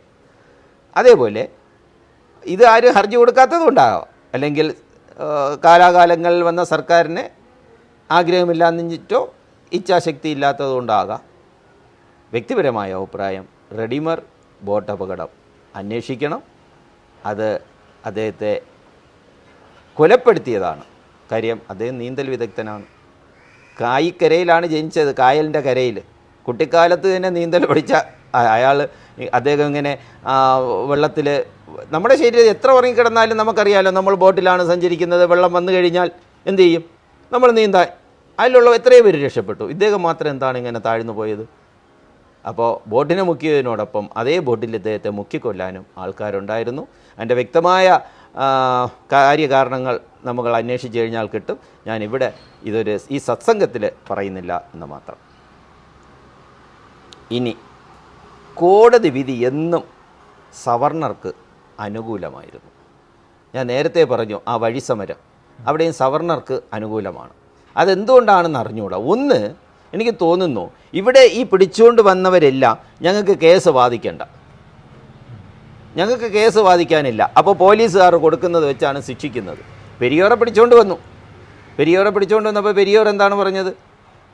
എനിക്ക് വേറെ ഒന്നും പറയാനില്ല, ഞാൻ ചെയ്തത് ശരിയാണ്, പെരിയോർ പറയുന്നു. പെരിയോർക്ക് വേണ്ടി കേസ് വാദിക്കാൻ ആരും ഇല്ല. അങ്ങനെ കേസ് വാദിക്കാൻ ആളില്ലാത്തത് കൊണ്ട് ഇതെല്ലാം ആ കാലഘട്ടത്തിൽ ഇതെല്ലാം തന്നെ ഇവർക്ക് പ്രതികൂലമായിട്ടും സവർണർക്ക് അനുകൂലമായിട്ടും വിധി വന്നു. ഇപ്പോൾ ഏതാണ്ട് നമ്മുടെ വൈക്കം സത്യാഗ്രഹത്തിനെക്കുറിച്ച് ഒരു ഐഡിയ ആയിരിക്കും ബഹുമാനപ്പെട്ട ശ്രോതാക്കൾക്കും ഇതിനെക്കുറിച്ച് ഒരു ഐഡിയ കിട്ടിയിരിക്കും എന്ന് വിശ്വസിക്കുന്നു. ഇവിടെ ശ്രീനാരായണ ഗുരുവിൻ്റെ അക്കാലത്ത് അദ്ദേഹം നടത്തിയ ഒരു പത്രപ്രവർത്തകനുമായി നടത്തിയ ഒരു സംഭാഷണത്തിൻ്റെ ഒരു ഭാഗം, അത് വൈക്കം സത്യാഗ്രഹവുമായും ക്ഷേത്രപ്രവേശനവുമായും ബന്ധപ്പെട്ട് വരെയാണ്. അതിൻ്റെ ഒരു ഭാഗം അന്നത്തെ ഭാഷയിൽ തന്നെ അവതരിപ്പിക്കാം. സഹനശക്തി വേണം, അത് മഴ നനയുന്നതിനും പട്ടിണി കിടക്കുന്നതിനുമല്ല വേണ്ടത്. എവിടെ ഒരാൾ കടക്കാൻ പാടില്ലെന്ന് പറയുന്നുവോ അവിടെ അവൻ കടക്കണം. അതിൽ വരുന്ന സങ്കടങ്ങൾ അനുഭവിക്കണം. അടിച്ചാൽ കൊള്ളണം, അങ്ങോട്ടടിക്കരുത്. എന്നാൽ വേലി കെട്ടിയാൽ ഇങ്ങേപ്പുറത്ത് നിൽക്കരുത്, അതിൻ്റെ മീതെ കൂടി ചാടണം. റോഡിൽ മാത്രം നടന്നാൽ പോരാ, ക്ഷേത്രത്തിൽ തന്നെ കയറണം. അതൊരിടത്ത് പോരാ, എല്ലാ ക്ഷേത്രങ്ങളിലും കയറണം, എന്നും കയറണം, എല്ലാവരും കയറണം. പാൽപ്പായസം വെച്ച് വയ്ക്കുമ്പോൾ ചെന്ന് കോരിക്കുടിക്കണം, സദ്യയിൽ ചെന്ന് പന്തിയിലിരിക്കണം. വിവരങ്ങൾ എല്ലാം അപ്പോഴപ്പോൾ ഗവൺമെൻറ്റിനെ അറിയിക്കണം. മരിക്കാനും മടിക്കരുത്. മനുഷ്യനെ തൊട്ടാൽ മനുഷ്യൻ അശുദ്ധിയാകുമെന്ന് വിചാരിക്കുന്നവർക്ക് യാതൊന്നു ശുദ്ധമായിരുന്നു പ്രവർത്തിക്കാൻ ഇട കൊടുക്കരുത്. ഇങ്ങനെ ആണ് നമ്മുടെ അഭിപ്രായം. ഈ വൈക്കം സത്യാഗ്രഹത്തെ കുറിച്ച് ഈ പത്രപ്രവർത്തകൻ ഒരു ട്രെയിൻ യാത്രയിൽ വെച്ച് സംഭാഷണത്തിനിടെയുള്ള ഒരു മറുപടി ആണ് ഇദ്ദേഹം പറയുന്നത്. ആ സംഭാഷണമൊക്കെ പറയണമെന്നുണ്ട്, ഇനിയും വളരെ ഇത് നീണ്ടുപോകും. അപ്പോൾ ഇവിടെ ബഹുമാനപ്പെട്ട ശ്രോതാക്കളോട് എനിക്ക് പറയാനുള്ളത്, ഞാൻ ഇവിടെ അവതരിപ്പിച്ച ഓരോ കാര്യങ്ങളും വളരെയധികം പുസ്തകങ്ങളിൽ നിന്നും പത്രമാസികകളിൽ നിന്നും പത്രങ്ങളിൽ നിന്നും കിട്ടിയ വിവരം. അതിൻ്റെ പ്രധാനപ്പെട്ട പുസ്തകങ്ങളുടെ പേരെല്ലാം ഞാൻ പറഞ്ഞിട്ടുണ്ട്. എന്നാലും ഒന്നുകൂടെ ഓർമ്മിപ്പിക്കുകയാണ്. ഹിന്ദു പത്രം നോക്കിയിട്ടുണ്ട്, ദി യങ് ഇന്ത്യ പത്രം നോക്കിയിട്ടുണ്ട്, പഴയ അതിയമാൻ എഴുതിയ വൈക്കം സത്യാഗ്രഹമെന്ന ആ വലിയ പുസ്തകം കഴിഞ്ഞ സത്സംഗത്തിൽ പ്രേക്ഷകരെ കാണിച്ചിരുന്നു. അതൊഴികെ ഭാഷാ ഇൻസ്റ്റിറ്റ്യൂട്ട്, കേരള സർക്കാരിൻ്റെ ഭാഷാ ഇൻസ്റ്റിറ്റ്യൂട്ട് ഇറക്കിയ വൈക്കം സത്യാഗ്രഹം വിജ്ഞാനകോശം, അതിലെ ഭാഗങ്ങളെടുത്തിട്ടുണ്ട്. അത് ലേഖനങ്ങളുടെ സമാഹാരമാണ് വിജ്ഞാനകോശം എന്ന് പറഞ്ഞാൽ. ആ ലേഖകന്മാരുടെ അഭിപ്രായം ഇവിടെ എടുത്തിട്ടുണ്ട്. ഈ പറഞ്ഞ കാര്യങ്ങളിൽ 100% സത്യസന്ധത പുലർത്താൻ ഞാൻ ശ്രമിച്ചിട്ടുണ്ട്. ഈ വൈക്കം സത്യാഗ്രഹത്തെക്കുറിച്ച് പറഞ്ഞപ്പോൾ എൻ്റേതായ അഭിപ്രായം പറഞ്ഞിട്ടുണ്ടെങ്കിൽ ഞാനവിടെ എടുത്തു പറഞ്ഞിട്ടുണ്ട്, അതെൻ്റെ അഭിപ്രായമാണ്. ബാക്കി എല്ലാ സംഭവ വികാസങ്ങളും ചരിത്രത്തോട് അടുത്ത് നിൽക്കുന്നതാണ്. ചരിത്രം അന്വേഷിക്കാൻ, ചരിത്രത്തിൻ്റെ യാഥാർത്ഥ്യത്തിലേക്ക് പോകാൻ ഇനിയും കുറച്ചുകൂടെ ഉത്സാഹം മഹാത്മാക്കളായ ശ്രോതാക്കളും കാണിച്ച് വായിച്ച് ആ യാഥാർത്ഥ്യ ചരിത്രം ഉൾക്കൊള്ളണം എന്ന് അഭ്യർത്ഥിച്ചുകൊണ്ട് ഇന്നത്തെ സത്സംഗം ഇവിടെ സമാപിക്കുന്നു. നമസ്കാരം.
വരിക വരിക സഹജരെ, പതിതരില്ല മനുജരിൽ, ഒരു പിതാവിൽ ഉത്ഭവിച്ച തനതരായ നമ്മളി കരമണച്ചു കരളുറച്ചു പെരുവഴിക്കു പോകണം.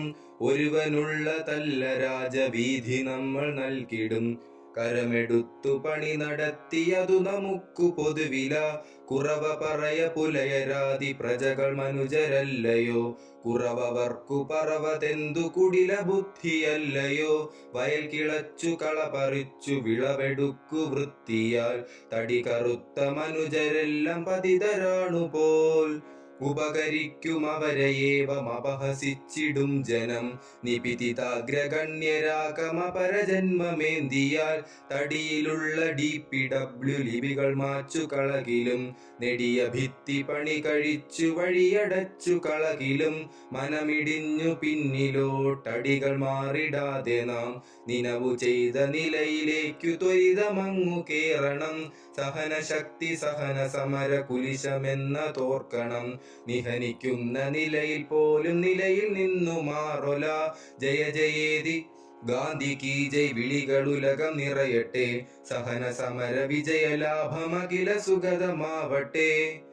സഹന സമര വിജയലാഭമഖില സുഗതമാവട്ടെ.